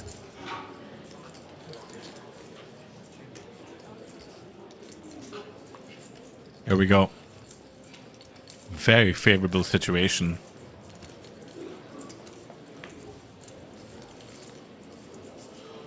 The best case scenario, Lin folds, which could happen, and the ace-10 calls it off. Which I think we are likely to see Feng call it off, especially if Lin folds.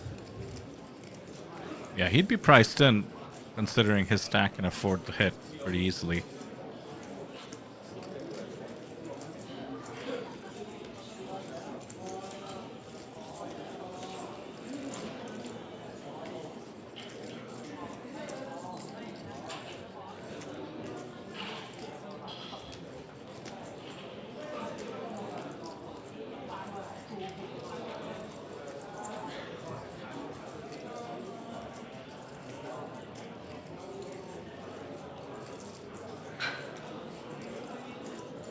Step 1 complete.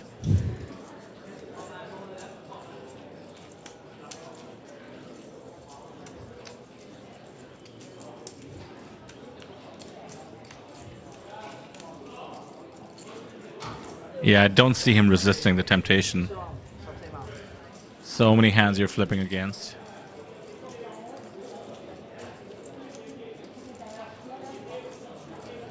Every once in a while you could be ahead. Something like a king-queen suited.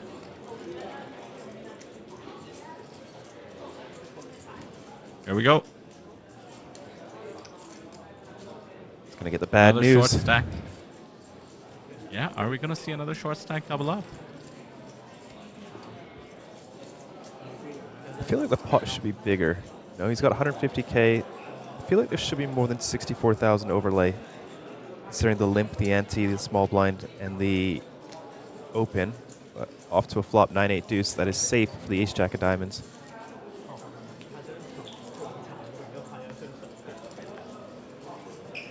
Chop outs now. The 8 or deuce. 10 would be disaster. Leeway. Full, more than the full double up.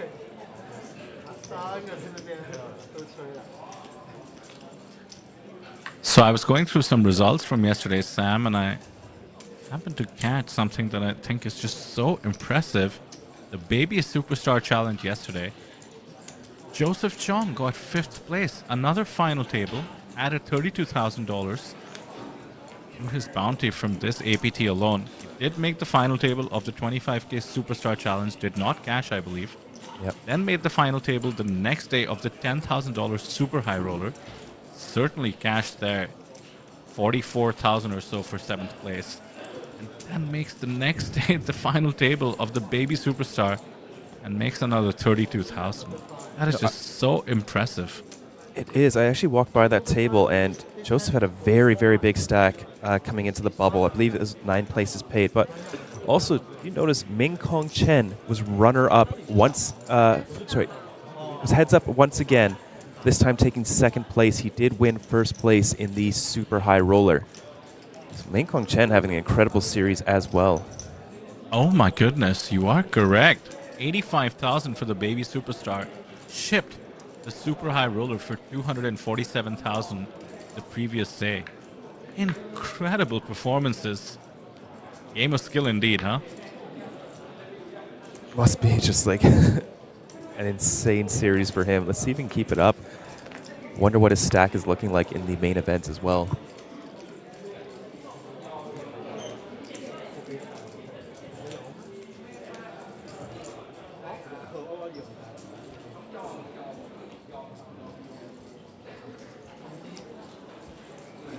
Chang looking to add some chips.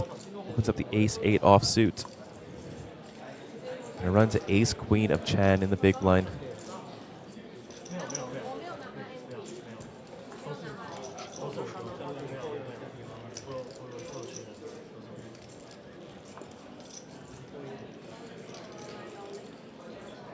All in. That will shut it down.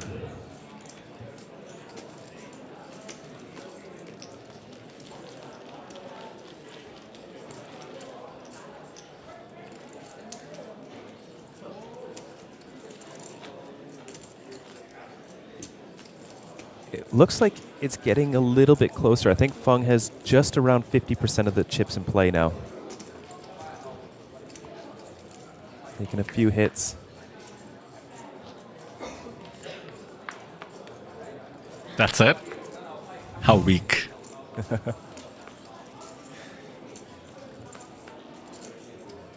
We have been seeing these dominating performances this series. Of course, we had Zhou Daji. I think he had over 50% at one point, 7-handed. Ran that all the way up to heads up. Couldn't close, but that does happen. Let's see where we end up with Feng. It's poker. Certainly never over till it's over. We've seen so many comebacks, chip in a chair stories. Did just see a short stack get doubled up. There's this saying in chess, Sam, that it goes something along the lines of it's very hard to win a winning position, which is to say, to close, to not lose concentration, to not get overconfident, to actually make the right moves once you have the advantage. I think that applies to tournament poker as well. Yeah, I think a little bit more so. Tournament poker. I don't know. Yeah, you chess might be here- right in the sense you can't go into autopilot ever. Yes. Both very tough games in their own right. And we're seeing why with that jack on the turn. Fantastic pot control by the ace-6. Check on the turn. And now surely the value bet isn't coming.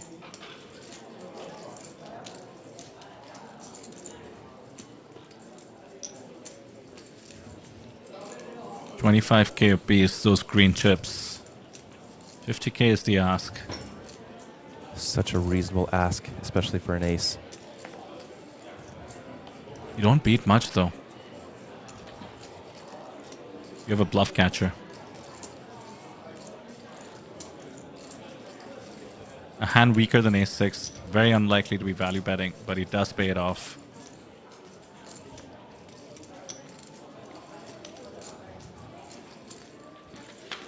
Yeah, too tough to fold an ace for that price.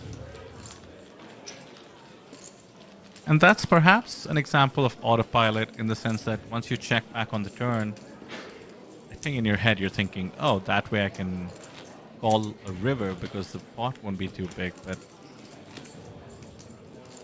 you have to think about it still. Is your opponent betting anything weaker than ace-6 there? And if not, what do you think their bluffing combos are? That being said, the pot odds being offered were pretty good. Cannot blame the call there.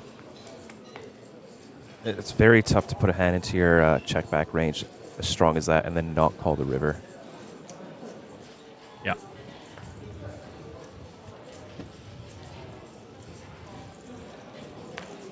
Now wakes up with the jamble ace-jack. Good timing for it under the gun. 9.1 big blinds.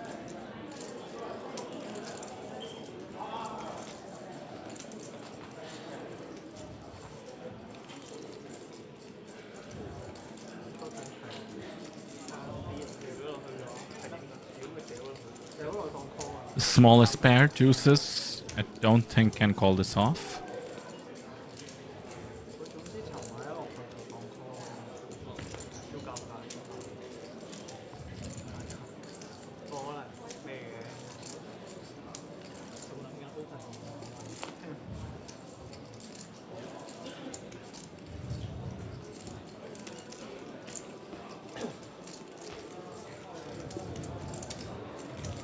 Pretty good pickup for the ace-jack. Cover his blinds the next two hands.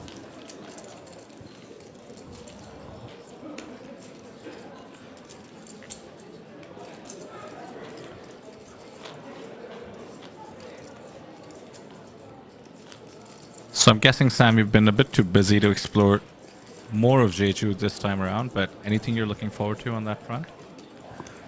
Yes, the open air markets with as much Jeju orange merch as I can stuff into my check baggage. They are really good. Yeah, I'm going to grab some of those ridiculous orange hats for my nephews. I'm going to make sure they're looking really cool when they get back to school.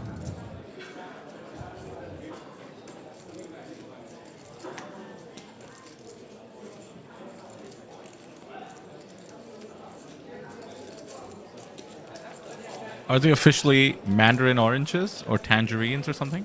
I think tangerines, I believe.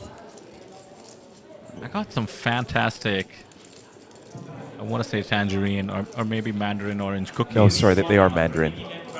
Oh, there you go. That's I guess that's what they were, mandarin orange cookies on the way out from Jeju. Absolutely fantastic. They make for excellent gifts for your friends and family back home. Highly recommend it.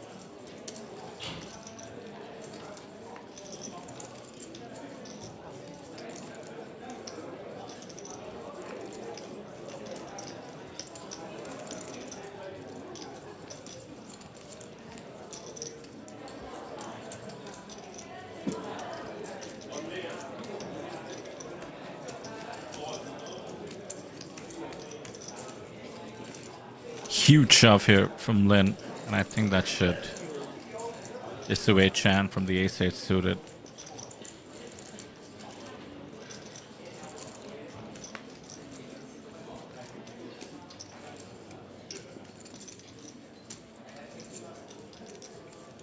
Calvin saying he remembers Steven live with the orange hat from Jeju. That's right. Yeah, I got him to get that, and I hope that my nephews look at least half as stupid as Steven does in that hat.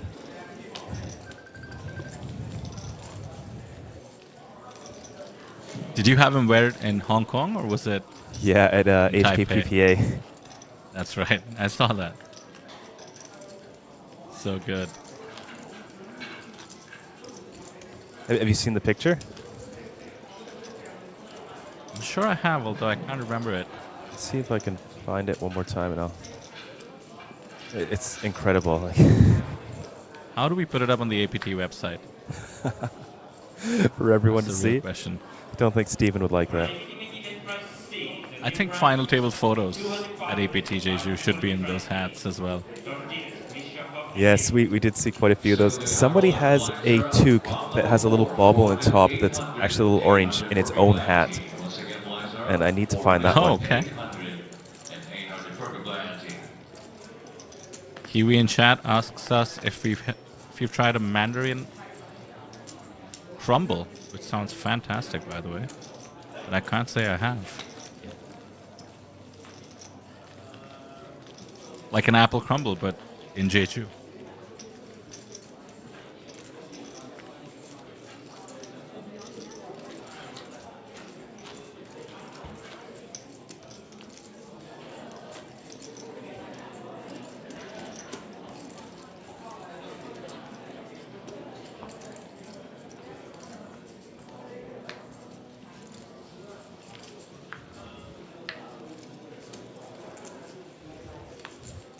I can't help but look up all the fun events we have for APT Taipei, the championship.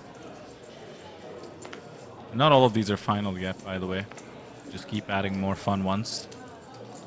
But I will say, looking at the schedule, considering our massive buy-in, 10K, and some of the bigger events this time around, lots of satellites. I think that's a good reason to get there early. Take a few shots at the smaller events and the satellites and see if you can't build your way up to the buy-in if it's not within your bankroll. I hope they do more and more, and I have no doubt they'll do plenty on Natural 8 as well for those countries that have access to that.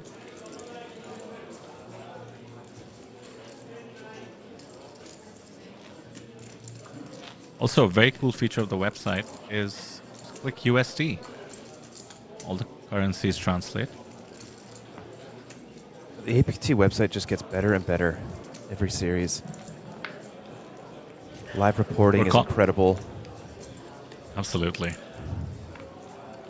I do love sometimes when it feels like a feature is made for commentary in particular. I just mentioned the USD translation. Also scrolling to the right day. Like every time you go to the series, it'll automatically scroll to today. Oh, yes. So cool. You can see where people are seated if there's a tournament that's already live. Payouts, lines, everything you really need. Tournament clock as well.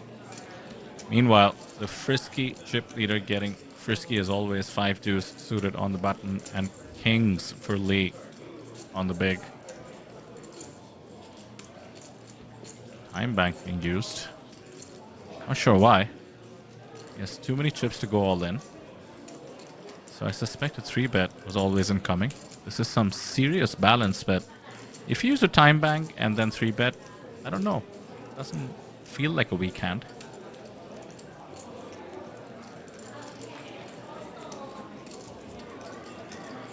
Yeah, I've been trying to balance that a little bit better online, especially. You know, using time bank in obvious spots where you're obviously going to 3-bet or value bet.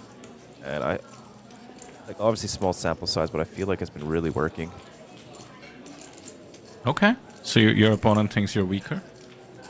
Yeah, you know, you time bank, use up 15 seconds with the nuts, go for the, the big jam, and just get snapped so often with the single pair holdings. Oh my goodness, Sam, watch this. We've seen it all before with the 10-9 against the aces. Now the 5 deuce of hearts in position against the pocket kings. And what a sizing by Lee, getting max value. Scary looking flop for kings, but I think shove is the answer here. You get called by a lot of worse hands. Diamond draws, naked 10x like ace 10, even some pair plus. Honestly, Sam, from a normal range that's flatting a 3-bet, it's actually hard to miss this board. Somehow Fung has managed with the 5 high.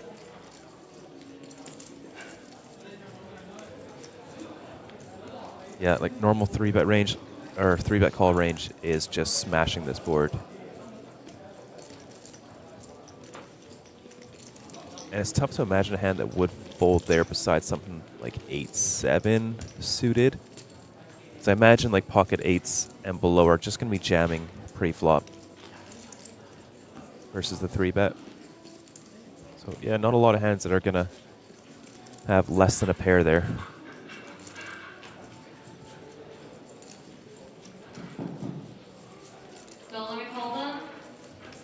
Complete their hand drawn. We'll have a 15-minute break. 15-minute break for no limit hold'em. So it seems like in Taipei, Neil Johnson, the president of APT, has devised a whole series called Hyperturbo Home Games, where a lot of the fun ones are being categorized. The 3-2-1, 3 flops, 2 turns, 1 river. The rivers game where each player receives their own face-down river card, sort of like 7-card stud. Atomic Pineapple. Do we know this one, Sam? Yes, of course. I think it's the most classic of home game variants. Start with 5 cards and discard 1 after each street, pre-flop, flop, and turn. And he's even made a variation of that one called Crazy Irish, where you're dealt 4 cards, and you discard 2 after the flop betting. Goodness.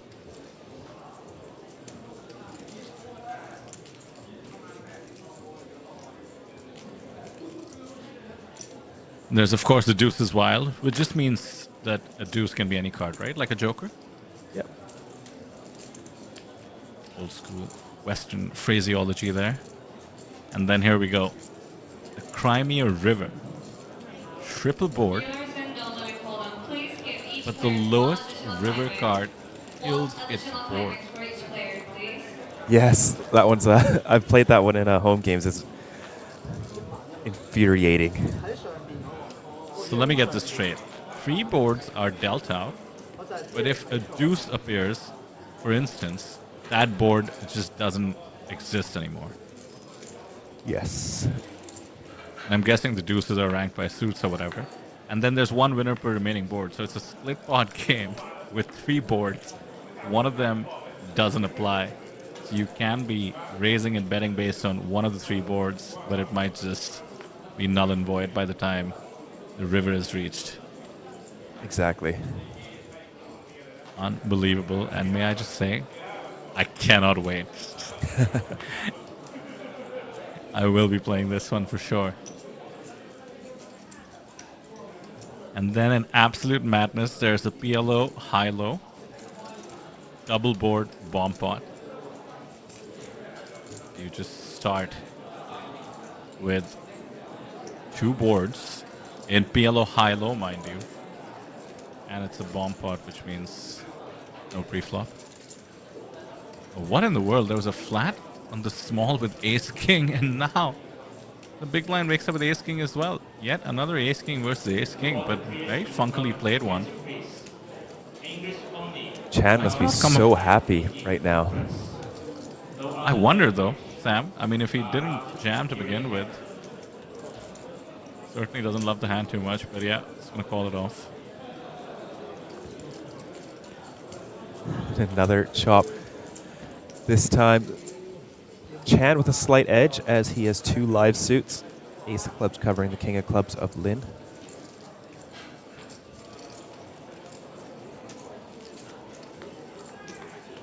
Monotone board for a sweat, or am I just being greedy? That will chop Way it up. too greedy, considering it's rainbow. 所有玩家请注意，当牌局进行中的时候，英语是唯一的语言，在桌子上，其他语言都不允许。 I can hear the buzz on the floor from the various events. 1C of the main event is active. 1C and 1D today. Day 2 tomorrow, and Day 2 coverage begins tomorrow as well, and you can still register before the cards are in the air. Already Haven't confirmed 182 this. entries for Flight C with another, like you said, 3.5 hours open. What do you think we Wow. get to? 400, hopefully. I don't think we'll hit 400. The Flight C's and D's are generally a little bit less than Flights A and B, with B usually being the highest, which you did see that one hit 427.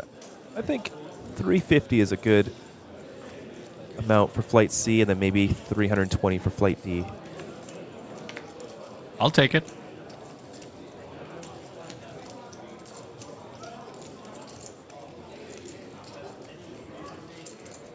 With those numbers, we'll be at just over like 1850 if we hit those numbers.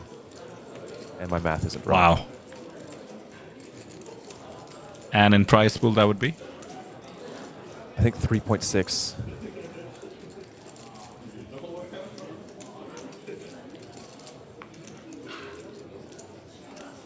King 9 offsuit flopping a little bit better than the King 7 of diamonds.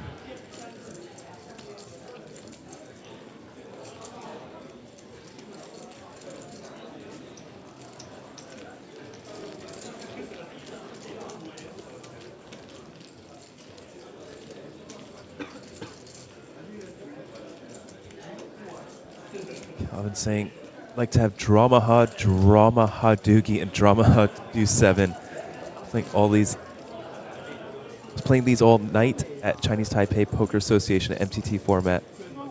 That sounds like incredible fun. I myself have no idea how to play the mixed games. They are much more popular here in Asia than they are back home.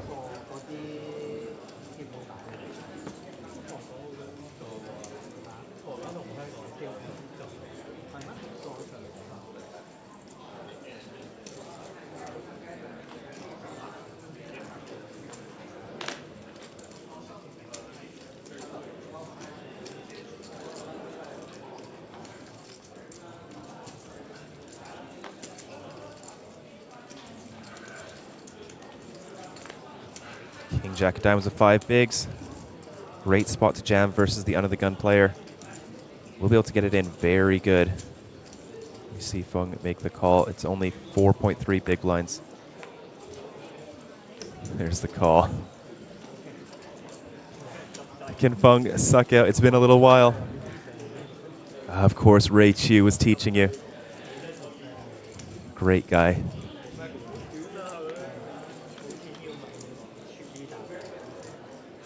Off to the flop, ace, 10, 4.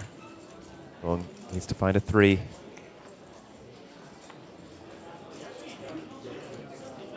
Either player with hearts. Chang gets the double up, Feng. Not win one. Feng seems to be calling it off a lot, iced in, and then ending up dominated. Slightly unlucky for that to happen a lot.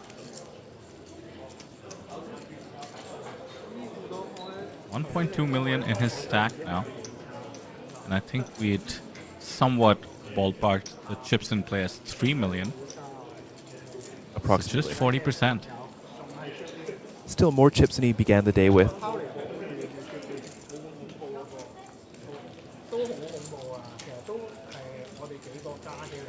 Within striking distance all of a sudden of second and third in chips. Yes, a double up will put them into the chip lead. They do double up off of Feng.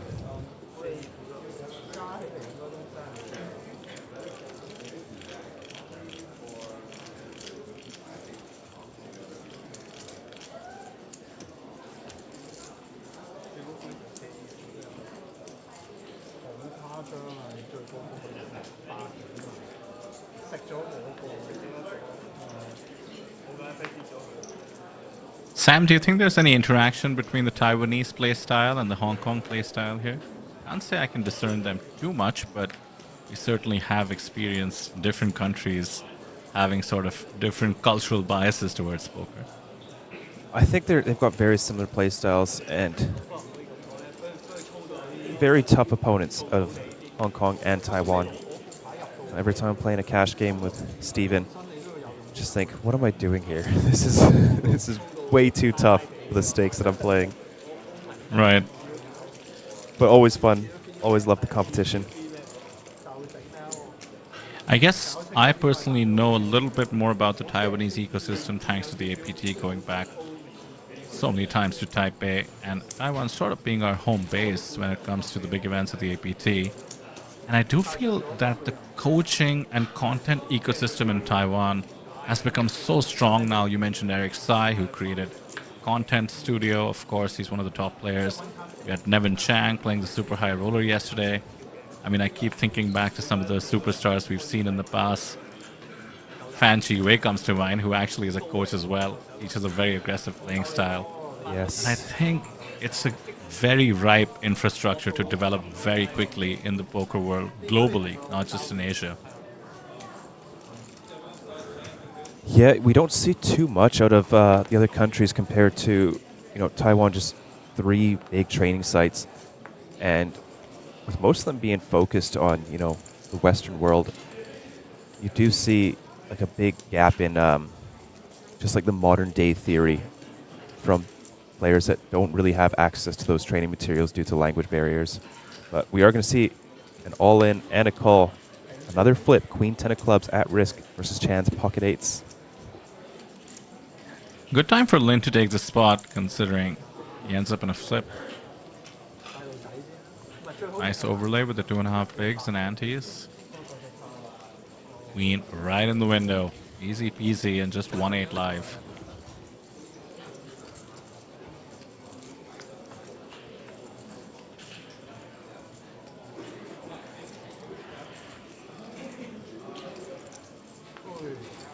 No one outing on the river and double up. 270k matches Chan's stack.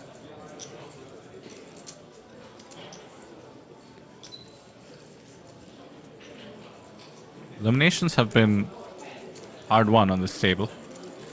And while that's always a good thing, always rooting for the short stacks, the blind levels being 20 minutes, I think things will get a bit sweaty if this continues. We're still 7-handed. If I'm looking at it correctly, I think the average stack would be under 30 at this point. Well under 30. Yes, I believe so. It was shaping up to be Feng's reign of terror in the beginning. We have seen some final tables. There's just a very dominant presence in the terms of just the card distribution, the runs, and pure aggression, but it seems it's been cut short. We've been stalled at 7 players for a little while. Maybe we'll see another burst of eliminations. I do see Chan moving all in. Quite a large jam. 13 big blinds in early position.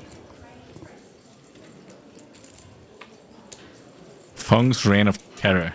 I did enjoy that. Sounds like a scary short story. Oh, I've actually got a story about that. So when I go to sleep, I always need something playing to watch. Otherwise, my mind just races with thoughts and I just can't get to bed. So lately, I think you know him, Hikaru, the chess streamer. Right.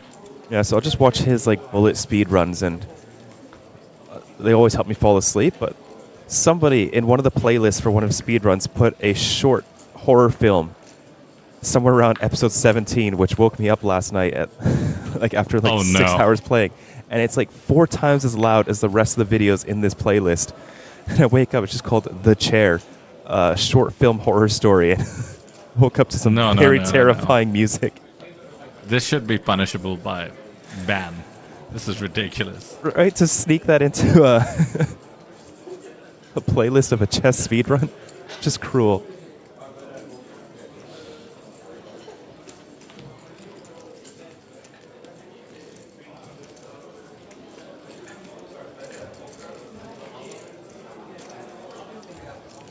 I took a look at the chip stacks once again, Sam. So we have Fung right up top with about 58 bigs. And then the next stack is 23 bigs all the way down to 8. Do you think median stack is what we should start reporting as opposed to average? Oh, that's a good point. Our median stack in this table is 14 bigs, which tells me a lot more. It tells me 3 players are under 14 bigs. Yeah, especially with Fung just having such a dominating chip advantage.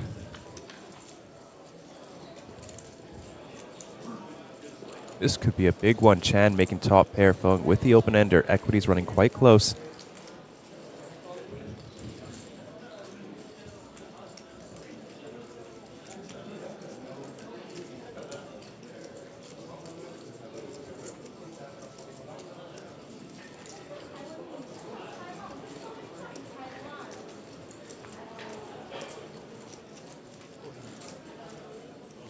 Rips it. And it's been snap called. Fung knows he has way too much equity and enough of a chip stack to try and flip something here. This could be a long-awaited dent if he doesn't catch. 6 of clubs is clean. King, queen, or 8 needed. And 6 of diamonds means Chan is up to 642k. The average stack and the median stack remain unchanged, but the whole table dynamic is going to be very different all of a sudden.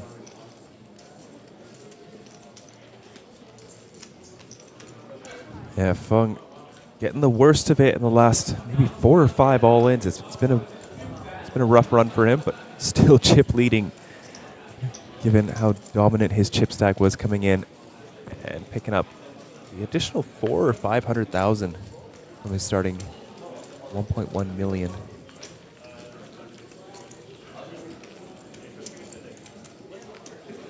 Well, somebody was explaining the idea of being a chip leader at a final table to me and having a huge chip advantage, and they just phrased it like, it's like you have extra lives at the video game of the final table. And I always found that interesting. It just means you can take more spots, be riskier, overall have a much, much better chance to finish the video game. So this is exactly a demonstration of that. He's lost 4 or 5 all-ins, as you said, but still the chip leader. That's a good analogy. I like that one.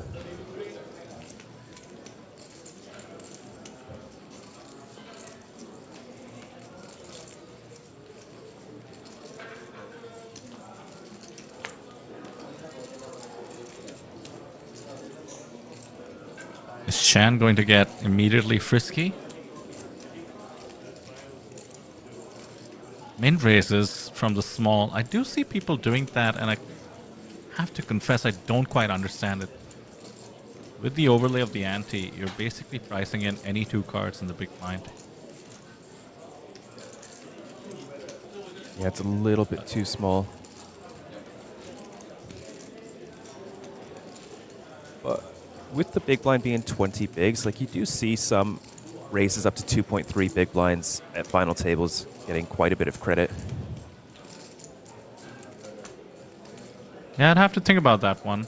I guess if you balance with the absolute strongest part of your range, it could dissuade the big blind. By the way, this is interesting. Lin correctly 3-bets it with an ace, knowing that Chan shouldn't be too nutted with the min open. And Chan comes along with the queen 6 of hearts, and what a whiff. And he's leading.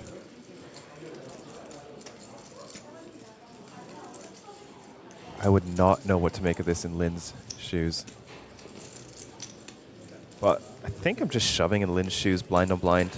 I don't mind a small 3-bet versus like a chip leader button or cutoff or hijack open. I think blind on blind, just shoving with ace 3 is going to be a little bit better. But Chan turning the gut shot, is it enough to continue? So you mean pre-flop, just to clarify? Yes. That's a give up. That's a give up that sort of looked like a give up. The white flag being waved. Double flush draw board. Then decides not to bet at it. Doesn't want to add too much money. And the 5, the cut shot comes in. What a hand. And now the performance begins. Okay, there's looking up. There's a grimace. There's a time bank. This is like watching Hamlet. To bet or not to bet, that is the question. Except it isn't really, and I will bet.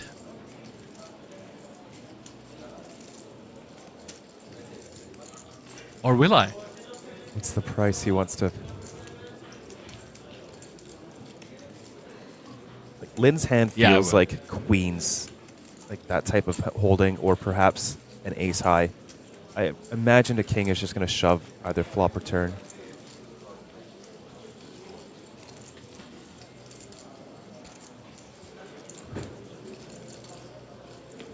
Under half of Lin's stack. About a third of the pot. Still though, bottom pair. Will not pay it off. Min raise, queen 6 suited pre-flop in the small. Call the 3-bet.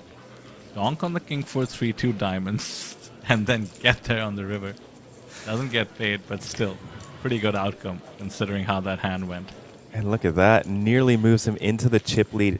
Just shy of about 48,000 chips. Claiming first place in chip stacks. He was second from the bottom, maybe 10 minutes ago. Yes, he was. He won the flip. Jammed the ace 10, got it through. Won the jack 3 versus queen 9. I think it's like 5 back-to-back-to-back-to-back-to-back hands.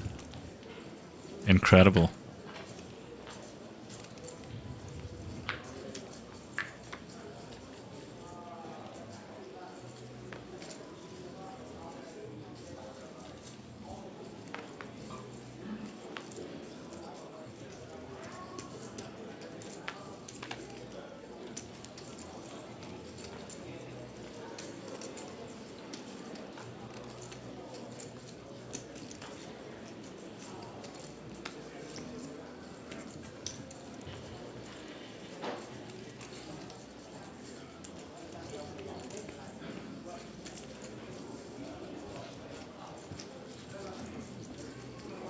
Strong hand again for Chan.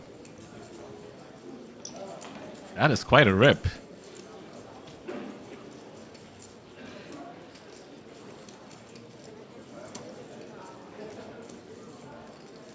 Lines are up to 12,000, 24,000.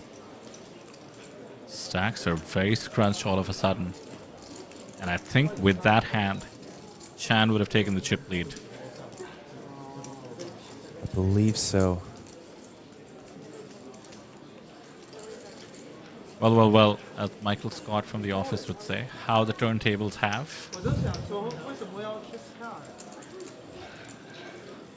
There we have it.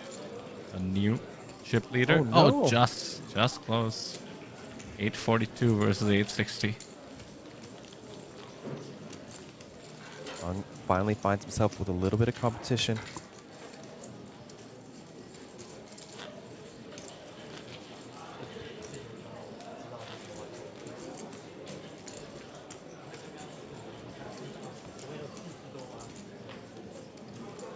Tiny stack in the form of Wong, 6.2 bigs.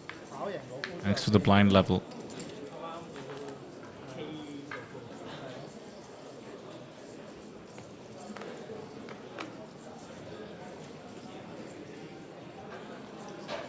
Pocket fours will qualify as an opening hand.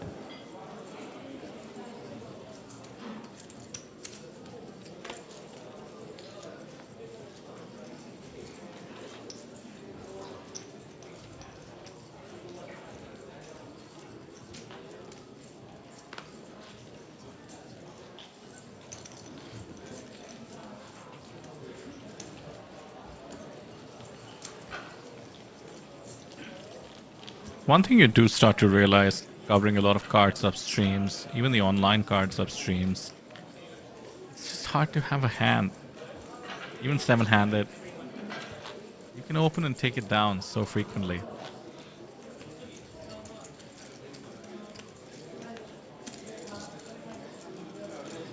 Yeah, you know, those 2.5 big blinds might not seem like a lot for the chip leaders, but for the shorter stacks, a lot of pressure. Not being able to defend your big blind, not being able to steal those 2.5 blinds out in the middle.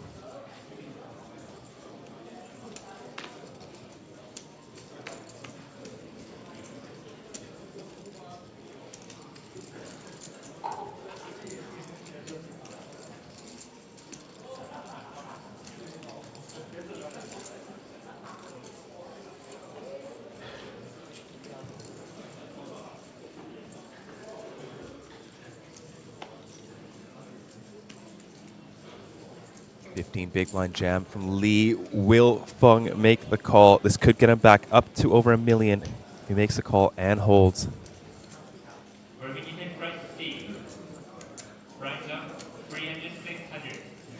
This seems borderline. Huge jam, 15 bigs plus 1. So, from my experience, the hands that do jam for these large amounts in final tables are the lower pocket pairs, with sort of like 8s, 9s, 10s preferring to go for the min raise. And then you see like 5s, 4s, 3s. They don't make money min raising, but they do make a little bit shoving. Most people do just toss them away because the amount they make for the risk is not great. And then you also see sort of like the offsuit, stronger ace X, so ace 10, ace jack, ace queen, and some suited hands like jack 10 suiteds, queen 10 suiteds that don't want to raise and then face a jam. There's the call. We are flipping. Can Fung win one, or will he surrender his chip lead? Li Wei Yi will be up to 738K. We'll have 3 big stacks in the mix. You can catch an ace or a jack. Yeah, Fung clearly agreeing with you there, thinking there are hands that he dominates or is flipping against. And an 8 right on the flop. Needs running spades to chop. 7 of spades. Oh, all right, needs a spade.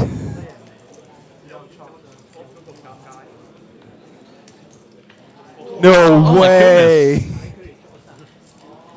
What a catch. I think Fung can't be too upset thinking back to the 9-6, 9-8 situation that he had where he managed to chop. Of course, they got it in, flipping, but after that flop, that's got to be so disappointing.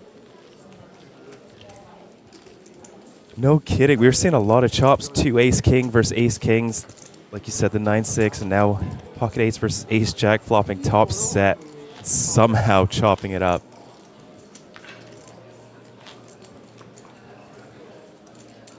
A chop from the jaws of defeat has got to feel pretty good.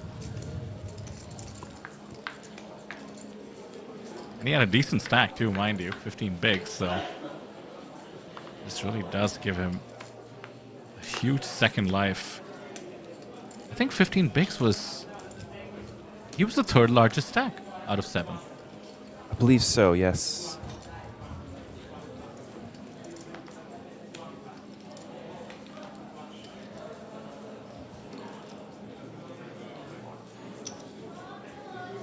It's a jam from the ace-9. Sort of fake jam, half the stack.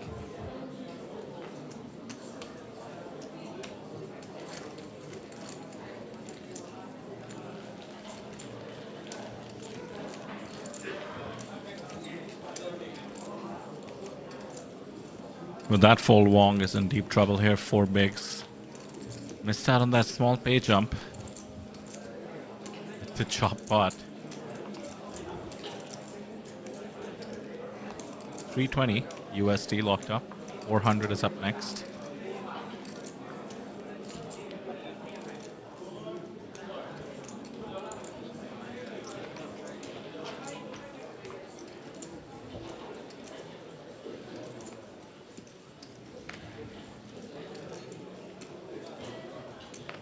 I believe we're about 10 to 15 minutes away from the break as well.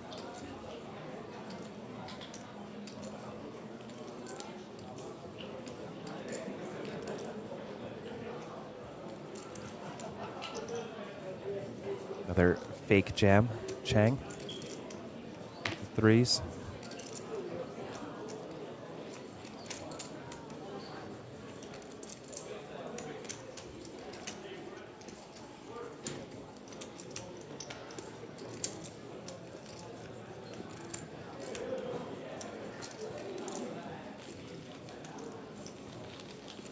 Two chip leaders and one tiny stack.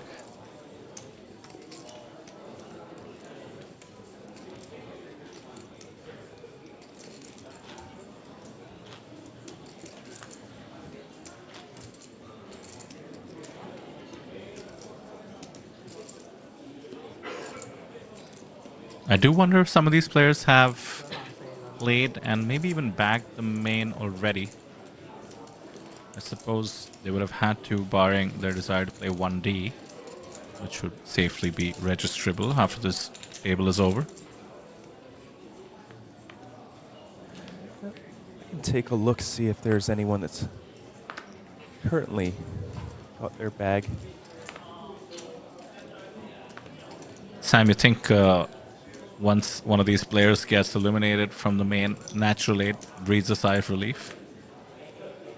I'm sure they're happy to pay it out. It'd be very good publicity.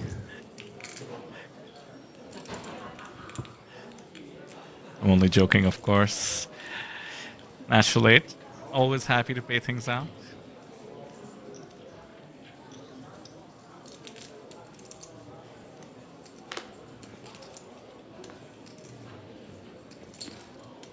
Nice 3-bet here. Bunga's been watching a lot of people get pretty active all of a sudden. Realized that Chang was one of them.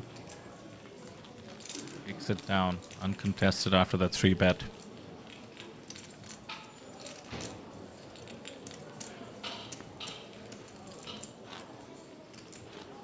And each pickup, look at that, makes such a huge difference. Decent sized gap now between first and second place. Yeah, essential for the short stacks to survive.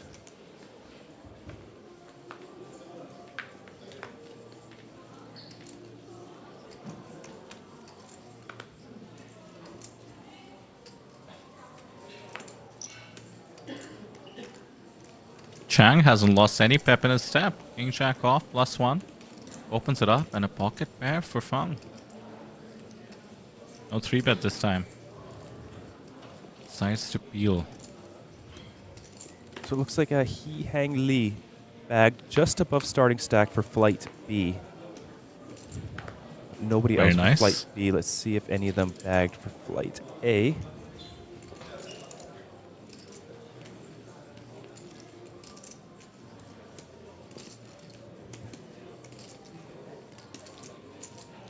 Oh, Nevin's got 4 starting stacks on flight A. Good for him. Very cool. Natural 8 ambassador, Nevin Chung.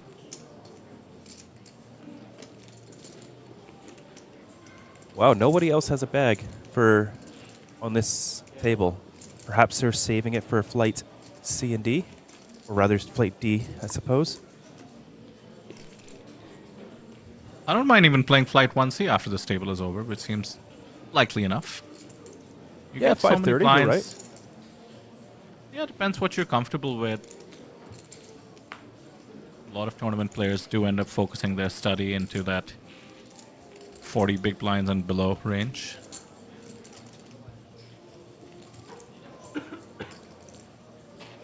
What's your ideal starting stack, Sam? I have spent years playing and studying 300 bigs, so... Deep, deep, deep. Yeah.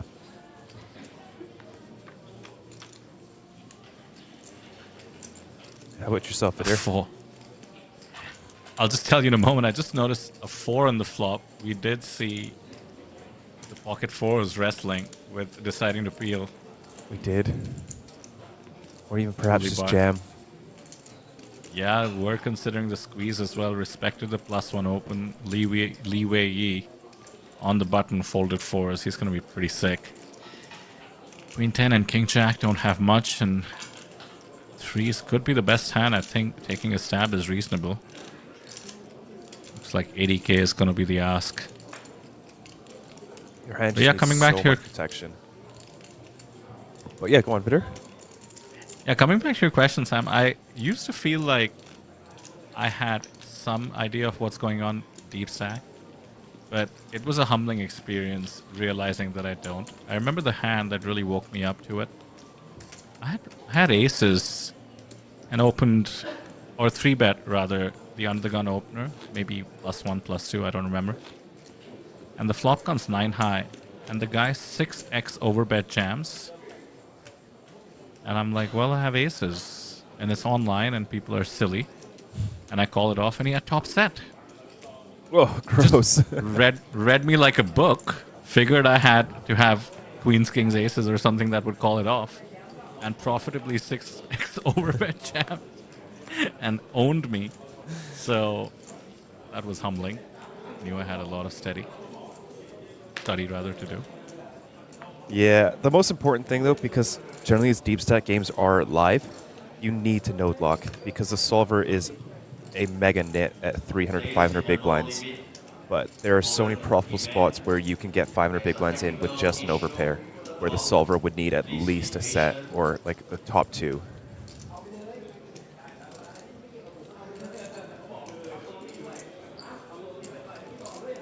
Poker is tricky. This 5 might Sam, be enticed here. What were you saying, Vitor? Do you think you could go back to the early era of poker, let's just say 2005, 2006 boom era, and absolutely crush? 2005, that's about 10 years before I started playing poker.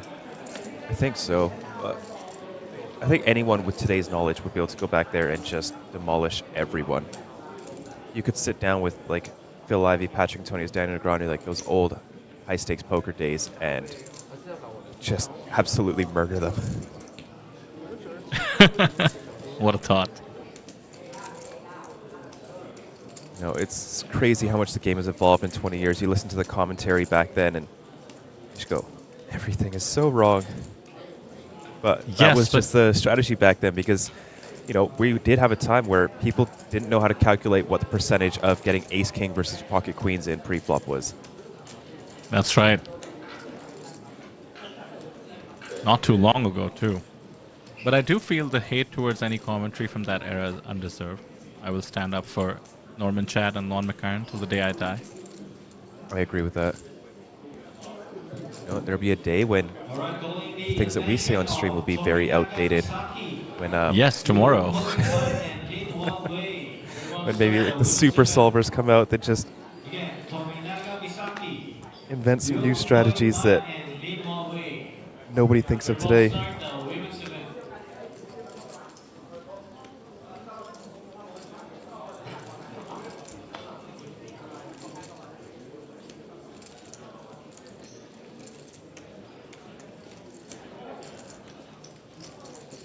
Once again with the dominated hand.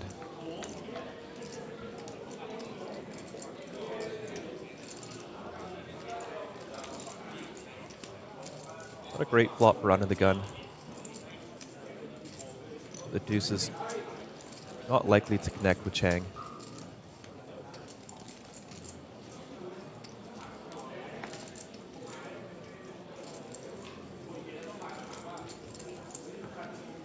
Wow, just a small bet. Get the king jack to fold.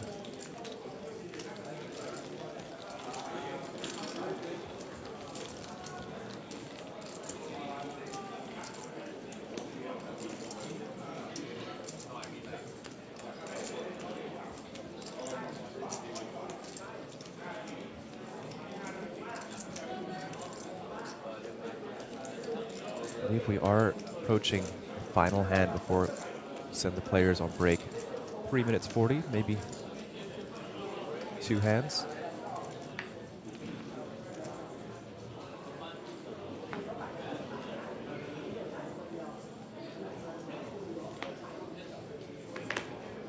I must say I am surprised to see 7 players still in the mix. Those all-ins have been fascinating. Short stacks, chopping it up sometimes, winning most of the time.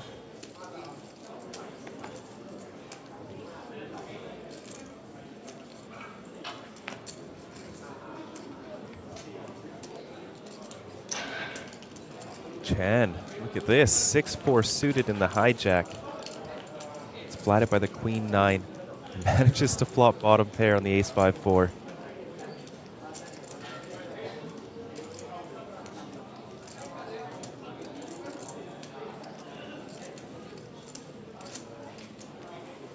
$50K is the bet. Not ask for a worse flop with queen 9 of spades for Chun.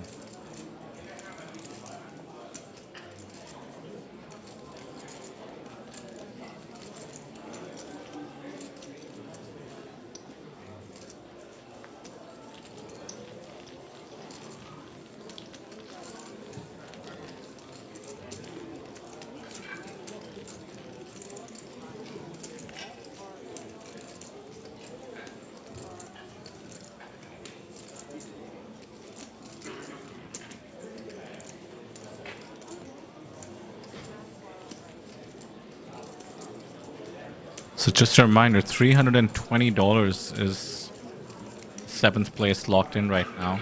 $1,600 up top. Nice little chunk of change for a bunch of buy-ins at the series, considering the main event and travel expenses were paid for. No surprise, the players are giving it their all. Not to mention the baby line.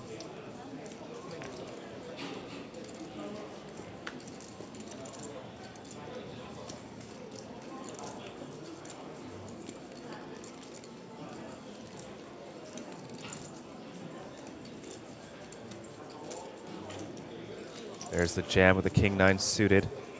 Only has 5.8 big blinds.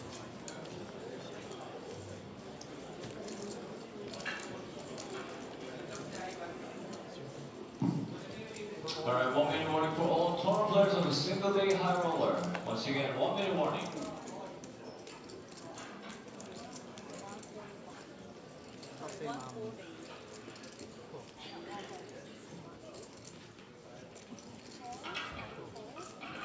Flip it up. Let's see if see another chop fitter. You read my mind. I'm kind of rooting for it. Would be quite a story, but pretty difficult job between 3s and king 9 suited. Let's see if the short stack can survive one way or the other, chop or win. 3 on the flop. Straight draw though for the king 9. Another miracle needed. Open-ender now. Oh, the 7s are mostly dead. Just 1 out added. Not to be. We get down to 6 players. We do lose Lin in 7th place. Sometimes very well played. And I believe right before the break too. So we'll go into the next frame, as we call it, 6-handed. There you see the stacks. Essentially 2 chip leaders up top. And 3 tiny stacks. And Sam, this is before the blinds going up. So things could progress pretty quickly as soon as we come back from the break. So for all those of you watching and supporting these players, you certainly do not want to go anywhere. 400 locked up, 16:30 up top. 10-minute break, and we'll see you on the other side.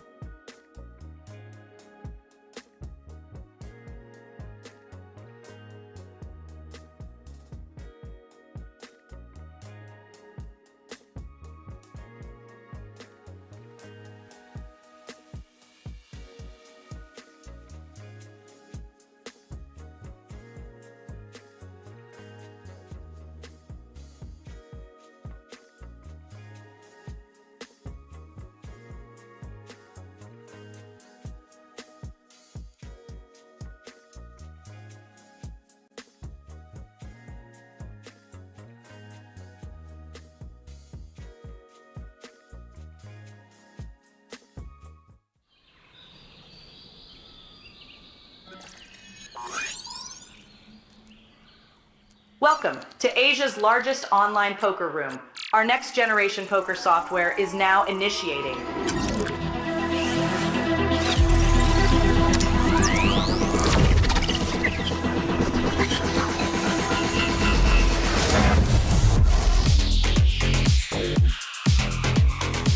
Elevate your online experience with a wide variety of poker variations to choose from. Get fully immersed with fun and social features.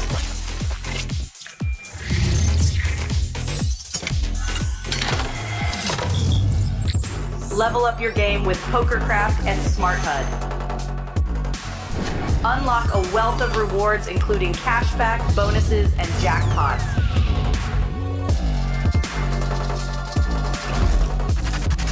Join world-class poker tournaments featuring some of the world's most renowned brands and the largest guaranteed prize pools in the world.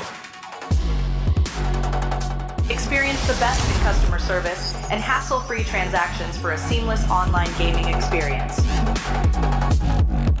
With online poker available on all your devices, you'll be able to play your favorite games anytime, anywhere.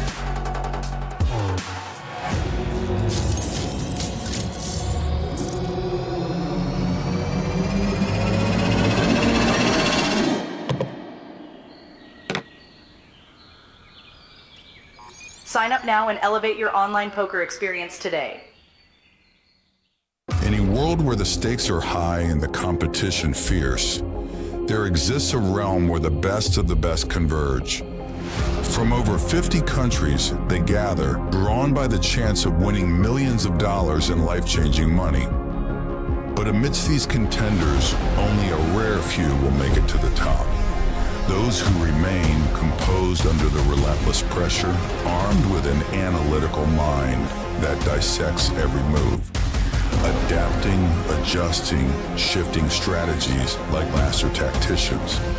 Under the bright TV lights and the watchful eyes of thousands, they take center stage. Is this the comeback we've been anticipating? In this arena, they are not merely players, they are warriors, united by a common purpose: to emerge champions. The APT Championship from November 14th to November 30th.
先。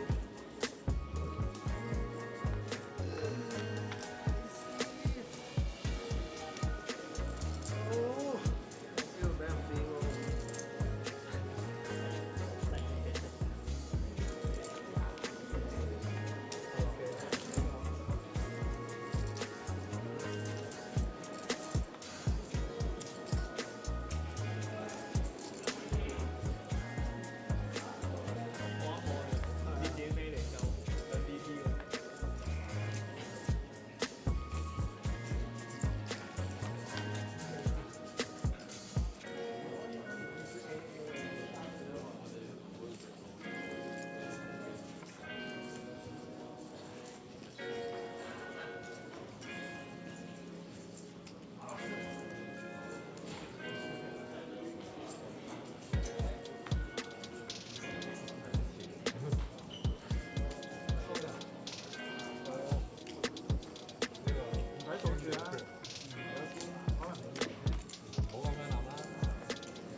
Welcome back to the Asian Poker Tour, coming to you live from Jeju, South Korea. We're watching a special event, the Natural 8 Taiwan meets the Natural 8 Hong Kong combined tournament. We had over 290 entries, and we're down to watching the final 6. This is a bit of a unique one, a $100 buy-in, and the top 12 players got main event tickets to Jeju's main event here at the APT, worth over $1,800 USD, and $500 in travel expenses, which is quite nice.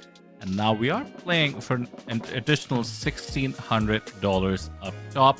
My name is Vidar Sinkel, joined in the booth by Pocket Kyle himself. Welcome, Kyle. It's been a fun table. Looking forward to closing it out with you.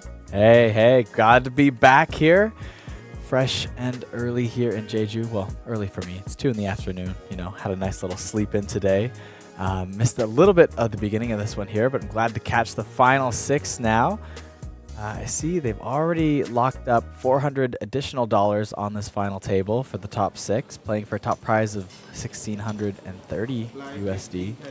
But I think more importantly, you know, should they be able to conquer the main event, anyone here today that qualified through Natural 8, they will take down an extra $50,000 bonus if they finish first. Very, very cool. Somebody out of these 12, 9 of whom we saw ever since we started this table, would be looking at adding 50K to the price that they win if they come first. Not to mention the APT Championship ticket, a $10,000 main event entry for our event in Taipei. It's not just given to the winner in that case, to the top 3 finishers in the main event. That's amazing. Wow. I can't think of any time I've been offered a bonus $50,000 if something were to happen. I did have a previous life in working in finance, Kyle, in New York City. Okay. Those bonuses were about the only ones that reached those figures. Wow, there you go. My life was in the music industry, so let me tell you, there is no one offering $50,000 bonus unless you're working for Taylor Swift, maybe. But that's about it. So we mentioned the main event as we see what happens with the action here. With the 2 chip leaders on the table, Ace King 3-betting the Ace-9 off. Understandable fold there. You don't want to tango with the other chip leader too easily. So we mentioned the main event, which does make me check how many entries we have in Day 1C, which is ongoing. Day 1D remaining. Yes. Records being smashed left, right, and center.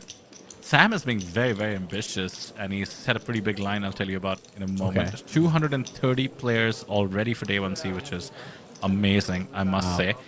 Registration closes at 5:30 p.m. So over 2.5 hours left. So where do you think we end up for day 1C? For day 1C? Ooh, that's a good question. What do we? Can I know the line or no? Or do I just got to I'll take tell a you the shot line, in the sure. dark? Yeah, So sure. it's not too different from where we ended up with day 1A and 1B, which is 397 and over 420. So 400 or so seems to be the day 1A, day 1B numbers. Right. And Sam does mention how day 1A and 1B get more entries. Day 1C is a little more turbo-y. So I think he said around 350. Ooh. I might take the under on that one just because we do have an additional flight today. Because we have flight 1D, I think would dissuade a few people from wanting to jump right in. They might say, hey, let's just wait till we get a fresh, level 1 stack again. I like the logic. 1D. I like the think so. logic. So day 1D starts 6 p.m. So let's say you get here 4 or 5 p.m. You might as well wait and get a fresh stack. I think so. Like, of course, there's the people that are just going to fire as many bullets as it takes, right? And then those people won't be dissuaded. But I think if you're the kind of person who is only going to fire maybe a couple bullets, maybe one per flight or so, you're just going to wait till that fresh stack comes in. Playing deep poker Okay, so again. I think milestone 1 would be to cross 300. We did have some online entries as well that go directly into day 3. So counting those records being smashed left, right, and center, certainly South Korea records, comparing APT Jeju from last year, Incheon from this year, and Incheon from the year before. All such records smashed, the guarantee crossed between the first 2 flights as well. So it's all gravy from this point on. I'm foreseeing a massive up top, could approach 500,000 USD, if not at least 400. So stay tuned, we'll let you know. Meanwhile, 3 short stacks on our table, and one of them takes the spot. As we've seen a lot, Kyle from Under the Gun did not want to face the 2 big blind burden. Jack 2 suited those wildly wide. Oh, there's a hand that should be calling and isolating in the form of their own short stack. Yeah, we're playing 6-handed here, so Under the Gun not quite as impactful. And there's the rejam. Liewei. Goodness me. To ace queen. This is a very easy call off.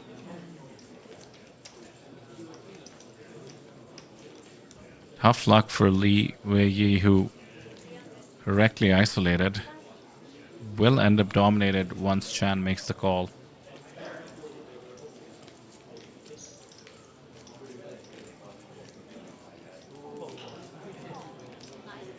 There it is, the call. Then the big blind will get out of the way, and we're going 3 ways now. Mind you, Kyle, there's 2 other short stacks, and we could be looking at a double elimination. Wow.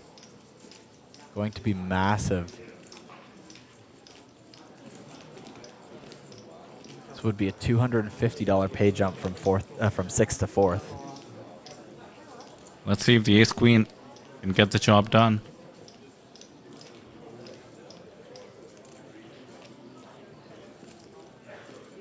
I mean, if you are going to be part of a double elimination, at least it's a bit of a consolation prize to hit a ladder up at the same time for Lie there. Ace 10, but let's see how the run out fares.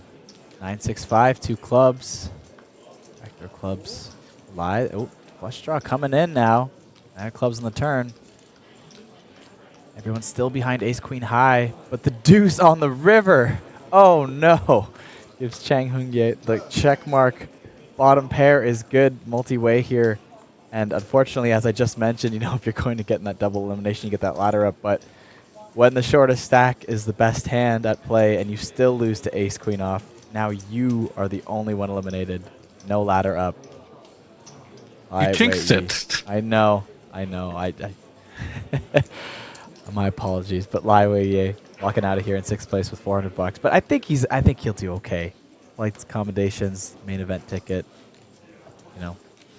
Yeah, but he does seem disappointed, and I understand, especially with the extra hope with the nut flush draw. And mind you, triple up for Chang. There you go, 17 bigs all of a sudden. Those 2 short stacks did get the single pay jump, but now both of them are going to be at risk. And by the way, Chan's stack was relatively unaffected because he did beat out the ace-10. Yeah. With He both could have those gotten really the chip lead there. with both those really short stacks there, that under the gun jam with Jack Deuce too as well, really wide. Yeah, you're right. Could have attempted to wait them out, but was going to lose 2 bigs in the next hand. True. Decided that he wants to sort of gamble it up and try to do exactly what he ended up doing, triple up. But you know my stance on that. Loses 1 big blind in the next hand is the way I always see it. What? Just That's one. true. You're still playing that extra big blind in front of you, and you get a chance to look down at maybe a slightly better hand. And You know what? I am going to start approaching it that way. You're absolutely right. So you mentioned you missed the early part of the stream. Hong with the Jack 10 suited has been dominating the table, chip leader throughout. However, did have a few ups and downs. Okay. Shan, who almost took the chip lead with the previous hand with the ace queen, but not quite considering what the Jack deuce managed to pull off. Right. Has been on his heels. There was a time 8-handed when Feng had over 50% of the chips in play. Wow, 8-handed, really. Now I'd say it's about 45% 5-handed, with second in chips being on his heels. Still, though, hasn't lost momentum. Now, a ton of his chips came from, making the most of being the chip leader and feeling some hands pre-flop, cracking aces and whatnot. But then he has lost a bunch of all-ins every time he's up against the short stack. Okay, so not even really running that good either. Not really. Not off late. Yeah. You know how it becomes, though, when you're such a crazy chip leader? I think he had 198 bigs at one point. Oh my god. Infinite. Well, infinite then big you blinds. have... Exactly. You just get tempted to call off a bit too wide. Yeah. Double up a few stacks. Only natural. Pocket 7s for Chang now in the small blind. He has the newfound chips. 2 tiny stacks in the mix, though, and the chip leader on his left. He just rips it. We'll take the variance. And there is the variance. Oh, my goodness. And there is the variance. Love that line. There is the variance. Is poker in a nutshell sometimes. Yep. This is a good example. We're talking about him being able to fold his way into 2 pay jumps from, would it be 500 to 850? And now looking down the barrel of an elimination. Yeah, 500 to 650, I believe. Or sorry, no, 2 pay jumps. Yeah, it would be 500 to 850 for top 3. But here we go. Pocket 7's going to need a lot of help here. King is no good. Just needs to hit one of the 2 remaining 7s on this river or will be eliminated. Dramatic 8 of diamonds. No good. 1 card away. Chang Hung-ye eliminated now in 5th place. And just like that, I walk into the booth and stacks are flying. Hands are coming out. Yep. People are walking away. And Feng has the highest chip stack he's had all day, which is saying a lot. Yeah, Total no cooler kidding. there, by the way. We did mention the ICM, but going for the baby lie, it makes total sense. And after all, you have 7s, 15 big blinds in the small. You're raising it every time and calling off a jam. He just jammed himself. He actually tried to decrease variance, if you think about it. Yeah. And ended up on the wrong side. Absolutely wild. Some cool tattoos, by the way, on the bottom right of the screen. I think that was the solar system, maybe? I don't know if you Take caught another that. look. I didn't really catch it. Yeah. Yeah, take a look on the stream if you have it open. Pretty cool.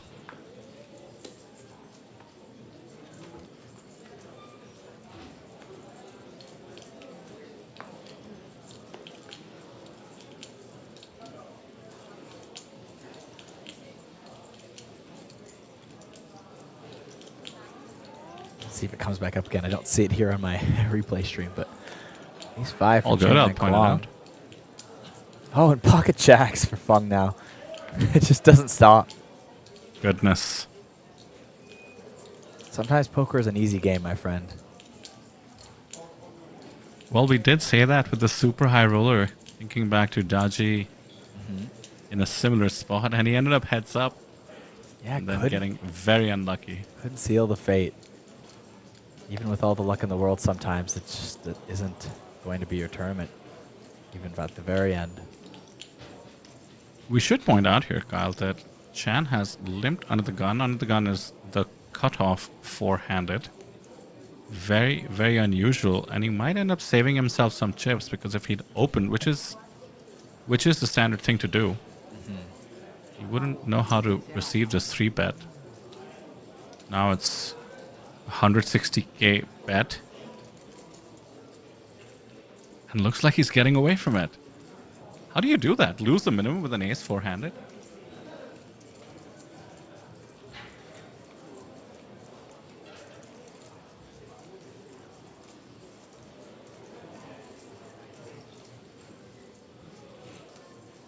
I mean, it would be pretty crazy to call after I was those gonna say, expressions. yeah. I was, you know, it looked like a fold at first, and with just how long he was thinking and looking down at his chips, I was going, oh man, like, your cards are, you know, literally face up in this situation, basically. So. Look at those stacks. Wow. 3 bigs and 1.5 bigs. Which might explain the flat call as well, mind you. I think in that spot, if you're not going to call a raise, you can just fold. It's fine to have ICM pressure. Let's take a look at the pay jumps. 650 locked in. Wang Fukan has been sitting on a very, very short stack, I believe, since we resumed from break, and has just been folding his way into money. So quickly. That's true. Here. 2 spots gained. Just like doesn't even have an orbit left in him. Can't even pay the blinds anymore. Has already chipped up $250 just from folding a few times.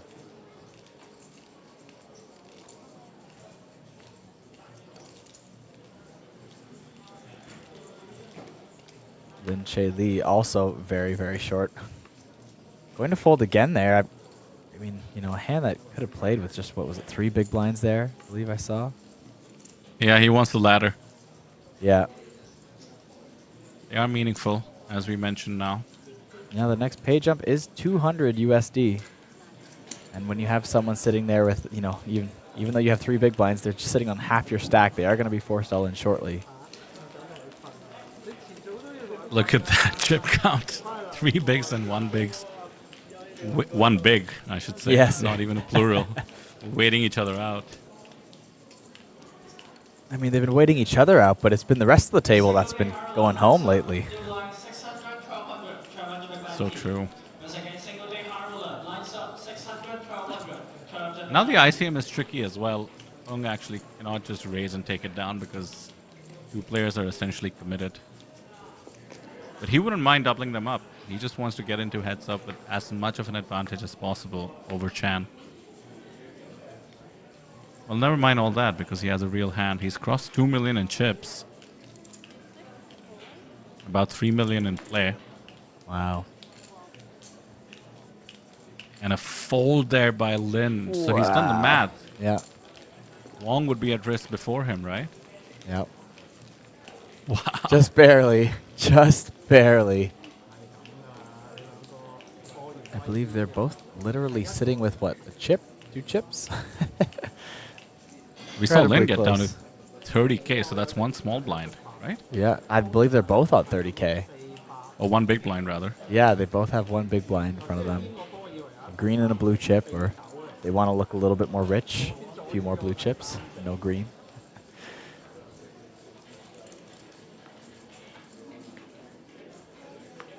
That's such a tight waiting game that, you know, should your opponent, you know, they are going to be the first ones at risk.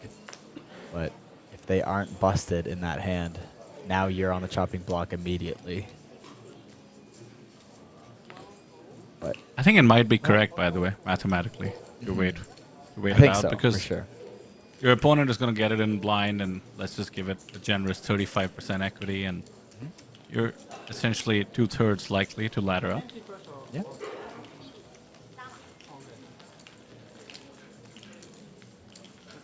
I mean, I think you could even say, because it's basically going to be an all-in blind, potentially, versus an all-in blind there. unless someone opens or something like that. So maybe giving them a slight disadvantage, you know. I think you could still average that their equity is going to be somewhere around like 40% because it's close to 50-50 minus the opens with just 2 cards, True. 2 ranges all in blind. But even still, you might as well take that 60% chance at $200.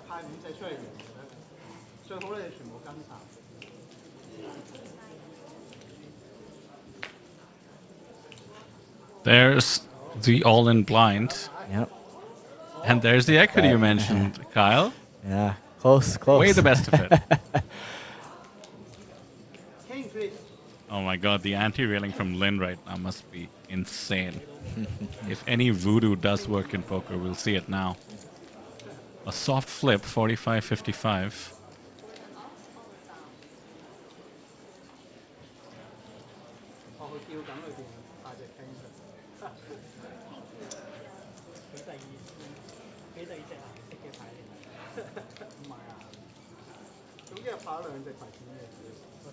And Fung can't care, really. He would love for this dynamic to continue. Yes, definitely. 8-7 safe for Wong at the moment with king high. Clubs. 15 outs. Plenty of equity. Dodge. But 10 of hearts is one of the safe ones there. Wong going to pick up this pot. There was no ante in. Big blind did take precedence. Yeah, big blind So first we'll is. just I think the fairer way to go because sometimes you just see something ridiculous. Yeah, like I think in big blind ante era, it's the fair way to go. Like I understand ante first generally speaking, in a lot of other situations, like especially in online poker, I think that's still pretty standard. But with live poker, I know they've gone back and forth in a few different series, but I think kind of settled on big blind first these days. I have seen at the APT one of those situations where half a small blind went in and the player doubled up to like 3 bigs. Right, yeah.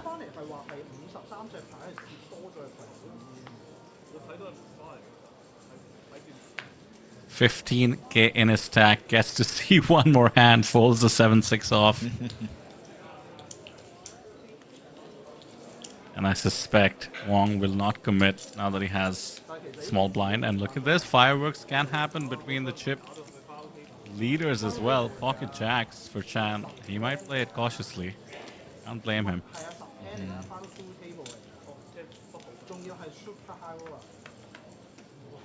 Yeah, talk about a lot of final table pay jump pressure here with 2 almost non-existent stacks. Jacks start to look a little uglier at the moment.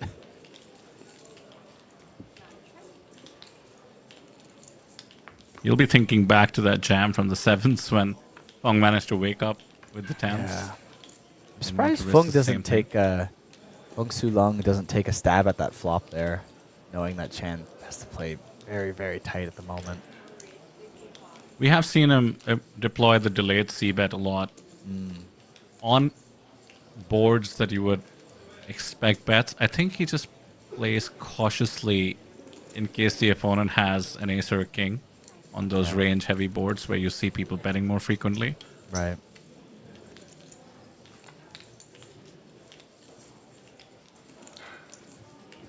Jacks are good. But will he be able to hold on here if Fung decides to put on some massive pressure? Pot is very small. Very good pot control at the moment. But small. Yeah, but he needs to go big here. Yeah, no, it had to be an overbet. Small bet will not work. Easy call for Kwong now.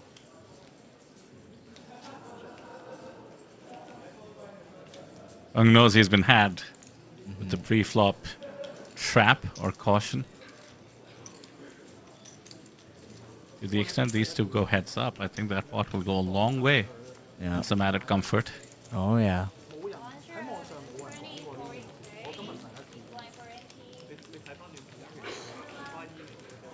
Second place now has an 82-1 chip lead versus the current short stack.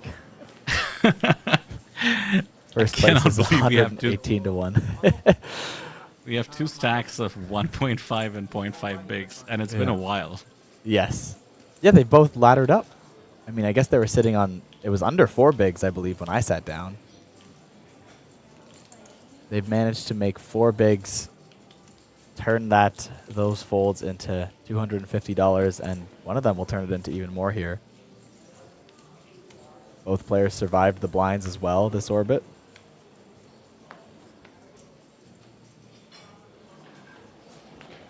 The dream is not over yet.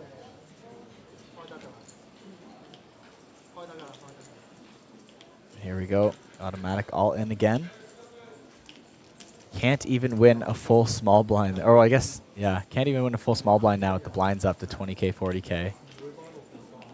Will not even double up to 1 big blind in this spot, but we'll still be alive in the tournament. Should he find a way to overcome King 7, Lin Chi Lai with 9-6 offsuit has about a 1 in 3 chance to stay alive here. Go to the flop. 8-10-3 picks up the gutter. A little extra equity. Heart's not going to help anybody here. Hit 7, 6, or 9 on this river, but the 10 of clubs is no good. Finally, our micro stacks. One of them has busted. Lin Chi Lai busting in 4th place here at the combination Natural 8 Hong Kong and Taiwan event here in Jeju. Well done. Yeah, not walking away empty-handed though. 650 USD. And for our other 1 big blind stack, that is now a $200 pay jump. Everybody locking up 850. The other 2 stacks almost feel pretty comfortable that they've locked up over $1,000 now. Next pay jump sitting on over $300 now. Man, that ladder's got to feel good with 1.1 bigs. Hard-earned ladder. Yeah, and of course, 850. Don't forget they have their travel expenses. They have the main event entry. They're having a great time. This all came from a $100 USD buy-in on Natural 8. Look at that. What a beautiful hand. You just laddered up. You've been all smiles. You survived the blinds. You saw the bigger stacks bust before you recently. Now you've got ace queen off here with just over 1 big blind. Oh, we got the floor. Did we see something?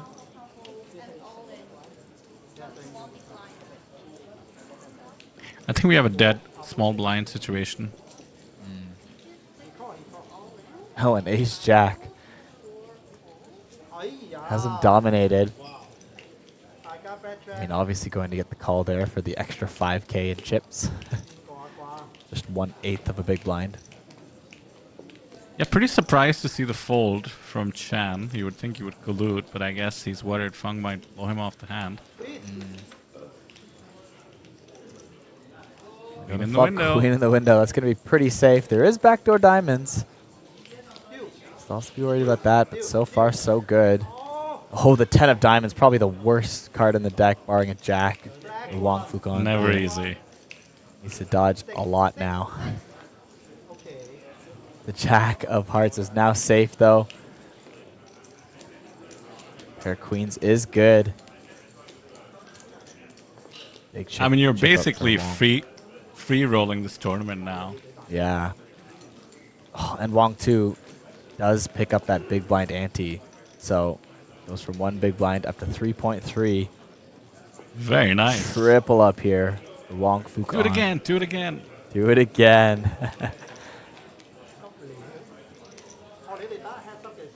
I love those chip in the chair players to come back and win events. Those are always very fun. I remember being on the stone bubble of a local tournament of champions in Montreal, Canada. And I was the absolute shortest stack. I think I had 3 big blinds in my stack. And then my next position was seat 1 in the big blind ante. So I had to put 1 big blind in, 1 big blind in the middle, 1 big blind in front of me, and 1 big blind behind. And it folded around to the button, who limped. And then seat 9, the small blind, also just flatted. And then from seat 1, which is important, I just announced all in. And it was only an additional big blind or so. But the button folded.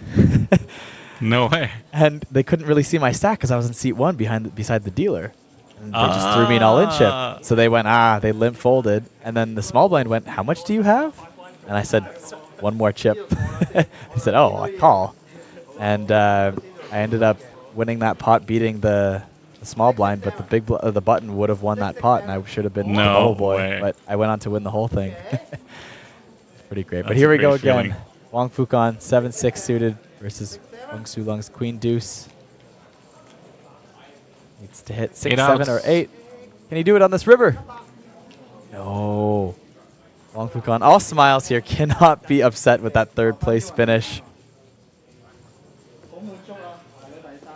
What a spin up.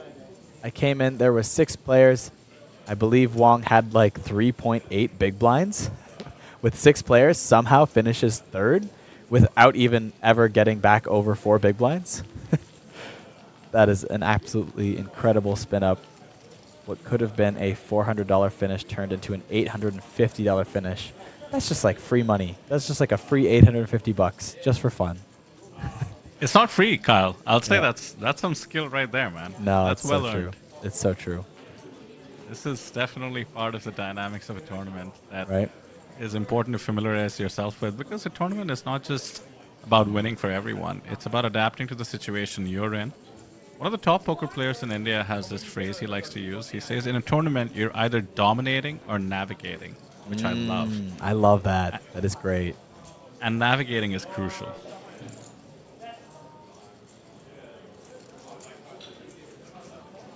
Kiwi in chat graciously congratulating all the players. He did mention that he was going to eat some lamb chops for dinner. Stereotypical for New Zealand, may I say. Added the chocolate mousse for dessert. Well done, Kiwi. Thanks for being with us. And thanks to all of you. Do hit like and subscribe. We do have the Natural 8 Tag Team Tournament coming up just today. And then tomorrow, the real fun begins. Main event coverage, day 2, day 3, going into the final tables. And then, of course, the the 2-day high roller we close out coverage with. For now, $1,180 locked up. A decent price jump of about $450. But more importantly, the Baby Lion being played for. This is the first ever combined event with players from both Hong Kong and Taiwan, courtesy of Natural 8. 12 people in the money, all received main event seats and $500 travel. And here we are, taking a quick break as we set up for Heads Up. Do not go anywhere as we close this one out.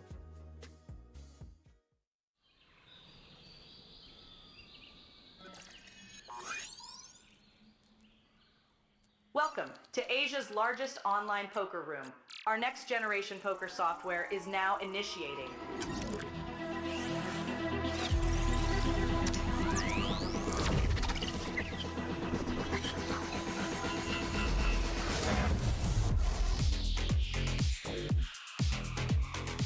Elevate your online experience with a wide variety of poker variations to choose from. Get fully immersed with fun and social features.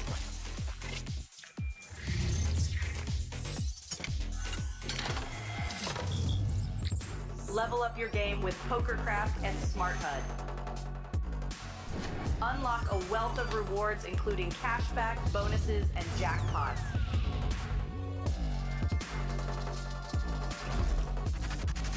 Join world-class poker tournaments featuring some of the world's most renowned brands and the largest guaranteed prize pools in the world. Experience the best in customer service and hassle-free transactions for a seamless online gaming experience. With online poker available on all your devices, you'll be able to play your favorite games anytime, anywhere.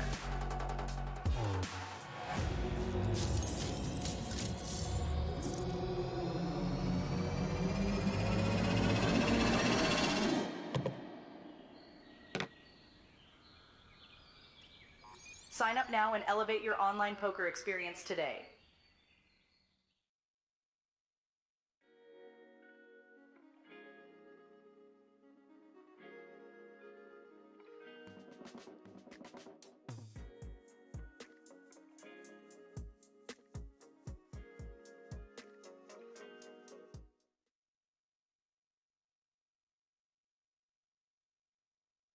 Welcome back, everybody. We are now heads up here in APT Jeju for the combination Natural 8 Taiwan and Natural 8 Hong Kong exclusive. Your heads up for the trophy. Yeah, that was a super short break. I think the players wanting to just keep things moving along. Both of them certainly have momentum behind him. A 3-2 chip lead for Feng. I think Chan will be pretty happy how he's managed to make his way to heads up with more than a fair shot at it. There you see it. 48 bigs versus 29. That chip lead did get extended slightly with that pot. About 3 million chips in play. Fair fight, as much as heads up can be. Yes, the dynamics have shifted to actual, deep post-flop poker again. We were just playing basically pure, as you said, navigate and pre-flop poker from all the short stacks there. Yeah, that's the thing with the tournament. The situation changes sometimes with each hand. That's all the your ranges beauty need to of be a tournament. different. Yeah, the beauty of a Absolutely. tournament, I think. I I will always agree loved with how that. complicated tournaments were. And despite the larger learning curve and the more, I wouldn't say increased difficulty because it's so ever changing. I don't know, it just gives you more room to develop an edge if you want to. I certainly agree. I think cash games, they're their own beasts, but they don't get as dynamic as tournaments. Certainly playing Yes. super deep can get complicated. Yeah, it's not to simplify cash. It's still a complex beast. Poker is never simple, but it's I think dynamic was the perfect word. And that's what I love about them. Because it's essentially Tricky like spot. Yes. Sorry, go ahead, Kyle. No, I was just gonna say it's essentially like the game is ever changing, and I think that's what excites me. Is if a game becomes too constant, I get a little bit bored of it. So when the game is Yeah, I ever hear you. changing, I think that's why I love tournaments. That's why I'll forever be a victim to variance, I think. I mean, my God, do we know that tournaments can suck sometimes, especially Isn't- live tournaments. Just the losing streaks can go on for forever. a victim to variance. I mean, isn't that life though? Oh, right. There we go. It's my next album. I go back home and write some music. By the way, do you know how they decided the first ever WSOP main event champion? That's a great question. I believe it was a cash game, if I recall. Sort of. So they didn't have the classic tournament structure of people getting eliminated. They just did it by vote. Oh, it was voted. I remember it was something weird like that. But they were they not playing a cash game and then they voted who the champion was? Is that how it worked? I think if you're deep enough, it feels like a cash game, right? Right.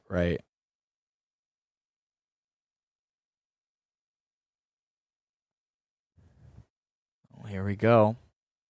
Bang Su Lung going to be opening Jack 8 on the button, and Chan Men Kwong with Ace King. Love to see it, always.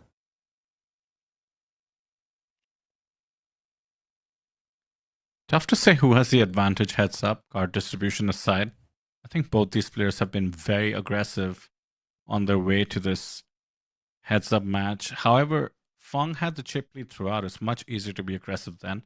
Chan had to really pick his spots. His positioning on the table certainly helped, being on the left of Feng, but I must say the momentum is behind both of them. Now the ace king on this 9 high board.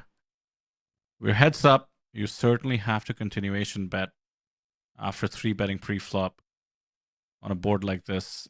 I certainly hope Chan can find it. There we go. Reaching for chips. Your opponent is about 1/3 in terms of probability of connecting with a flop with 3 cards on it. Ace King is going to be ahead of a lot of hands that actually must continue that are weaker. Hands such as 2 overs, all kinds of draws. So this is almost like getting value. Stack sizes are tricky though. Notice how a call here would lead to 1 SPR. Yeah, definitely. Yeah.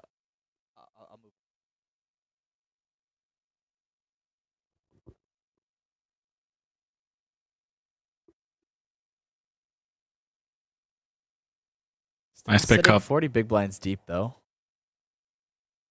There's lots of Yeah, but opportunities. it's dead even heat now. I mean, Yeah. credit to Chan. Mhm. Clawed his way back into this match. For sure.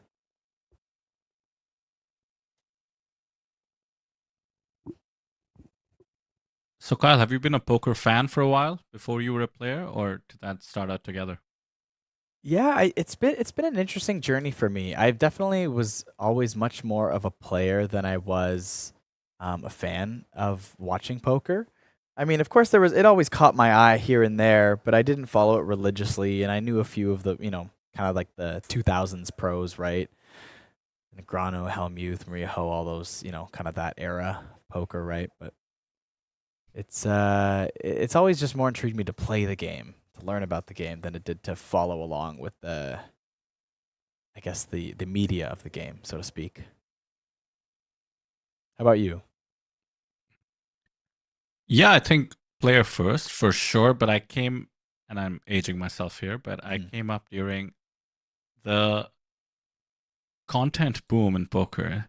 I was Okay. in college in the late 2000s. High stakes poker was on TV. Poker After Dark Right. was on broadcast television every night at about 2 a.m. Yeah. Television was still a thing. Right. So Yes.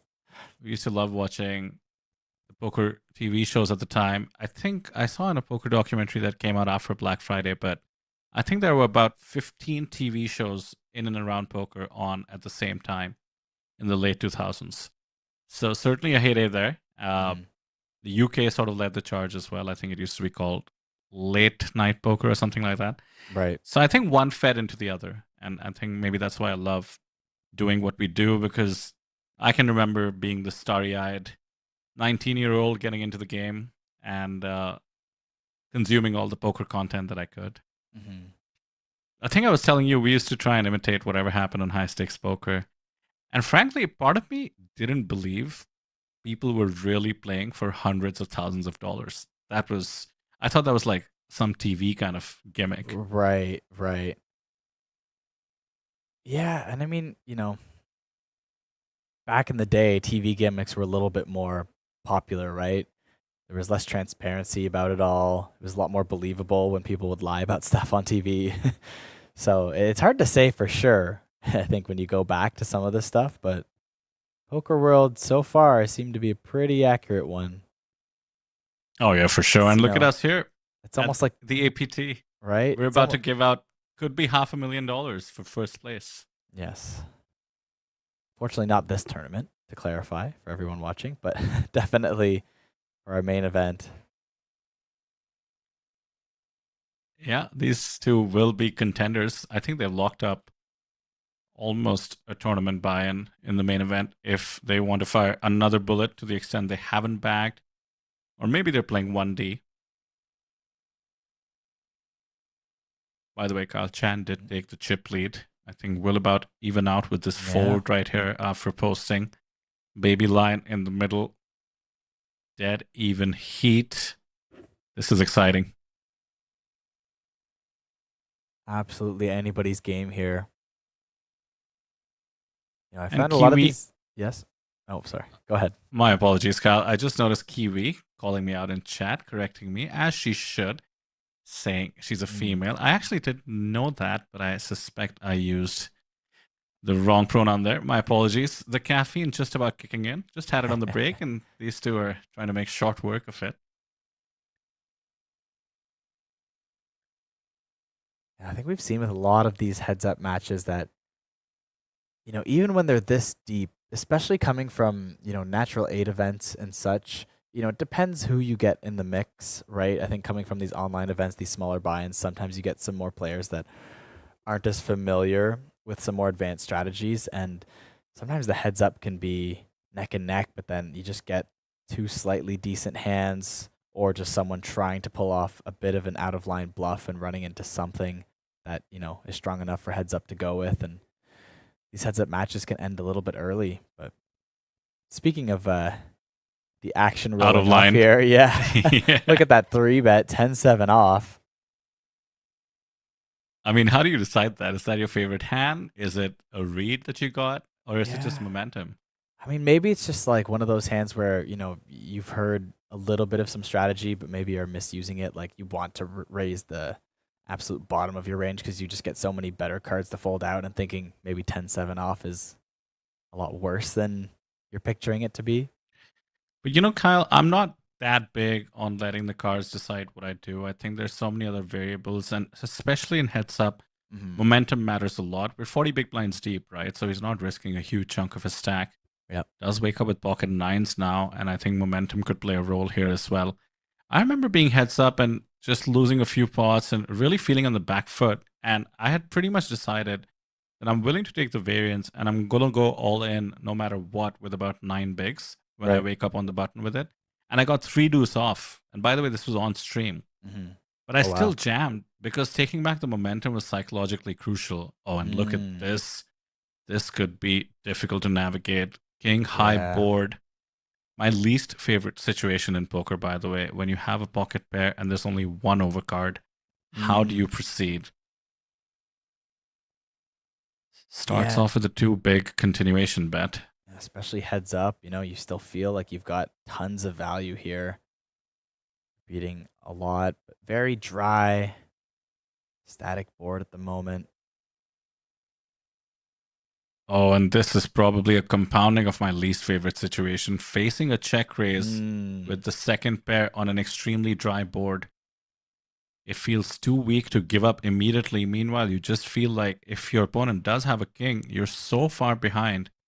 Are you putting in good money after bad?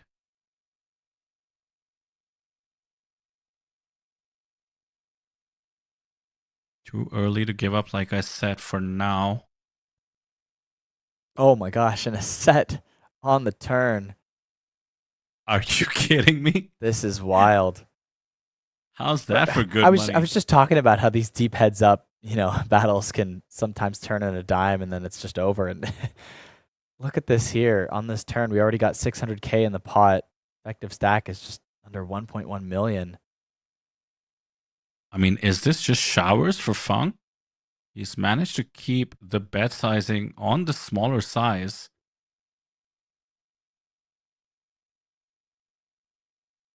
And we'll be setting up approximately a pot-sized jam on this river.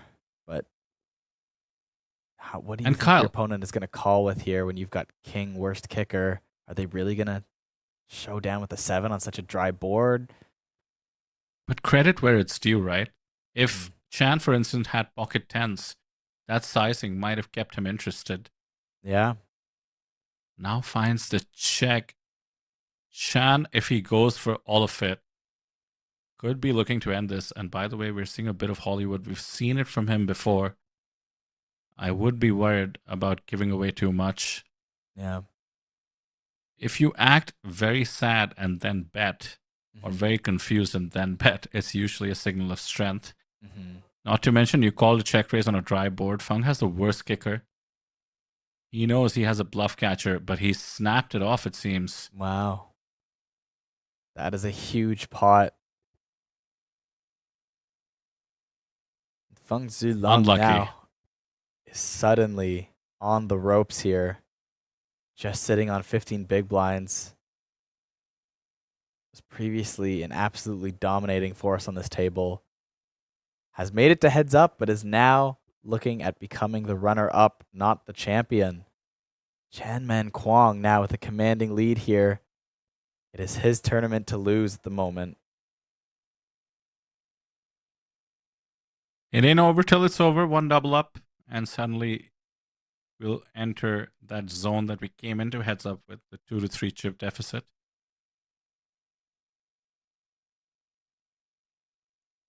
So Kyle, I don't know if I've mentioned this, but I used to play a lot of heads up sit and goes. I love just playing 4 or 5 of them at the same time, making hundreds of decisions a minute. Love that. And I often would start keeping track, ever since I started commentating as well, of the biggest chip deficit or chip lead that I'd seen get overcome. I've been Yeah. on the receiving end of a few of those. 70-1 I've lost. 70-1. Wow. it just takes a few all-ins, you know? The thing... That's it. Oh, momentum builds fast. And, you know, you're one to talk about momentum heads up, too. And that's before I ever studied anything with heads up. You know, I was just studying the foundations of poker and, you know, post-flop play. But it was generally studying, you know, post-flop heads-up matches and full-ring environments, not like your final table ICM spots, your heads-up spots. So when I get heads-up in a tournament in those times, it would just be trying to use my basics and just read my opponent and just... It basically turned into purely exploitative play without a foundational education on it. And it would work out a lot of times. I at least from my perspective, you know, I'm sure I was making tons of GTO mistakes, but just trying to see if they were overly aggressive, if they were too passive, and just, you know, countering whatever they showed me first, basically. Sure thing. Your opponents are not bots either. They're going to make mistakes that you can exploit. This is getting a bit tough to watch. The nut low dealt to Fang, and he has to fold, and now the chip lead is 5-1.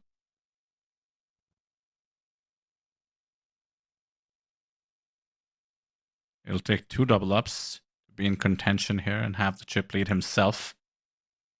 And with 10 bigs and the full big blind ante in play, I think it's approaching that all-in or fold territory. Yeah.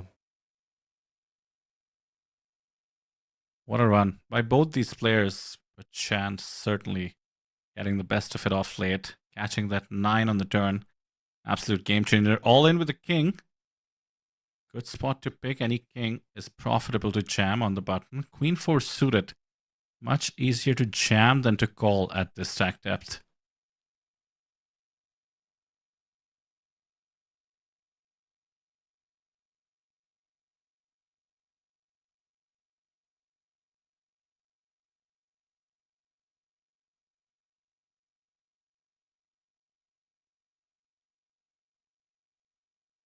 I don't see him calling it off. Yeah, no.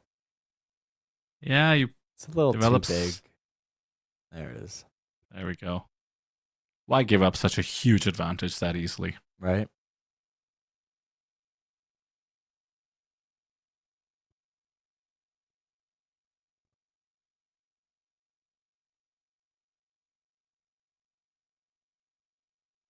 Fung is stepping away from the table pretty quickly. We did lose, because of a technical glitch, the table audio. Bear with us. Try and get it back to the extent the table remains active. It's okay. If they start talking on the table, we'll just say things in their place and assume what they're saying. Don't even try it. By the way, 250 entries approximately for Flight 1C. Very, very promising. In case you're in Jeju and haven't participated yet, come on down for Flight 1D. All in. Oh, there's a jam. And from a king. 8 suited, definitely going to be coming along. Oh, here we go. This could be it.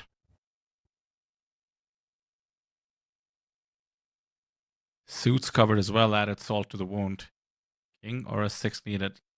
2 live ones though, 35, 65. 65 chance to take it down. Here we go. Ace on the flop. Drawing to just 5% now. Going to need runner. And it does not come on the turn. Feng Sulong is our runner-up, and our champion of the Natural 8 Taiwan and Hong Kong exclusive is Chan Man Kwong. Very well played. We saw the little fist bump as he won. Look at that. There it is. That is a shot and a half right there. The trophy and everything. Walks away with a grand total of $1,630 USD, $500 in travel expenses, an $1,800 main event entry, and that beautiful baby lion trophy. Congratulations to all our final tablists here at the Natural 8 Combination Hong Kong Taiwan exclusive. Of course, they've all got their main event passes and their travel allowances. And so their series is far from over yet. I'm sure they're going to be hopping right into the main event. Maybe potentially waiting for Flight 1D if they just want to do one bullet. Start, do that fresh starting stack. But otherwise, great start to the trip. Amazing performance, amazing start to the trip for sure, especially for the top 2 finishers. Fung couldn't get it done, but he did put on a dominating performance. Lovely to always track these final table lists as they make their way through the main event. We did mention $50,000 added in case they can ship. But the fun is far from over, and I don't just mean over the course of this week, but today itself at 8 p.m. local South Korea time. The Natural 8 Tag Team Bounty Showdown. It's a fun one. I will reveal a few of the players to the extent it entices those of you watching. Frankie C and Kitty Ko, the Asian power couple of poker as of late. Nevin Chung, Eric Sai, Jason Chow, and more. Stay tuned. Our very own Elfin in the mix as well. So thank you for joining us as we head on to the rest of the events today. Yeah, it's going to be incredibly exciting to watch. Don't go anywhere. That's going to be happening at around 8 p.m. tonight, so feel free to tune back in and check us out. Sam will be back in the booth with me then. Vidur, thank you for tuning in remotely for the stream as well here. And yeah, it's been a pleasure to have all of you watching, as always, here for APT Jeju. We've got plenty of series left to go, including our main event and the High Roller Final Day. All of that coming up soon. We'll see you soon.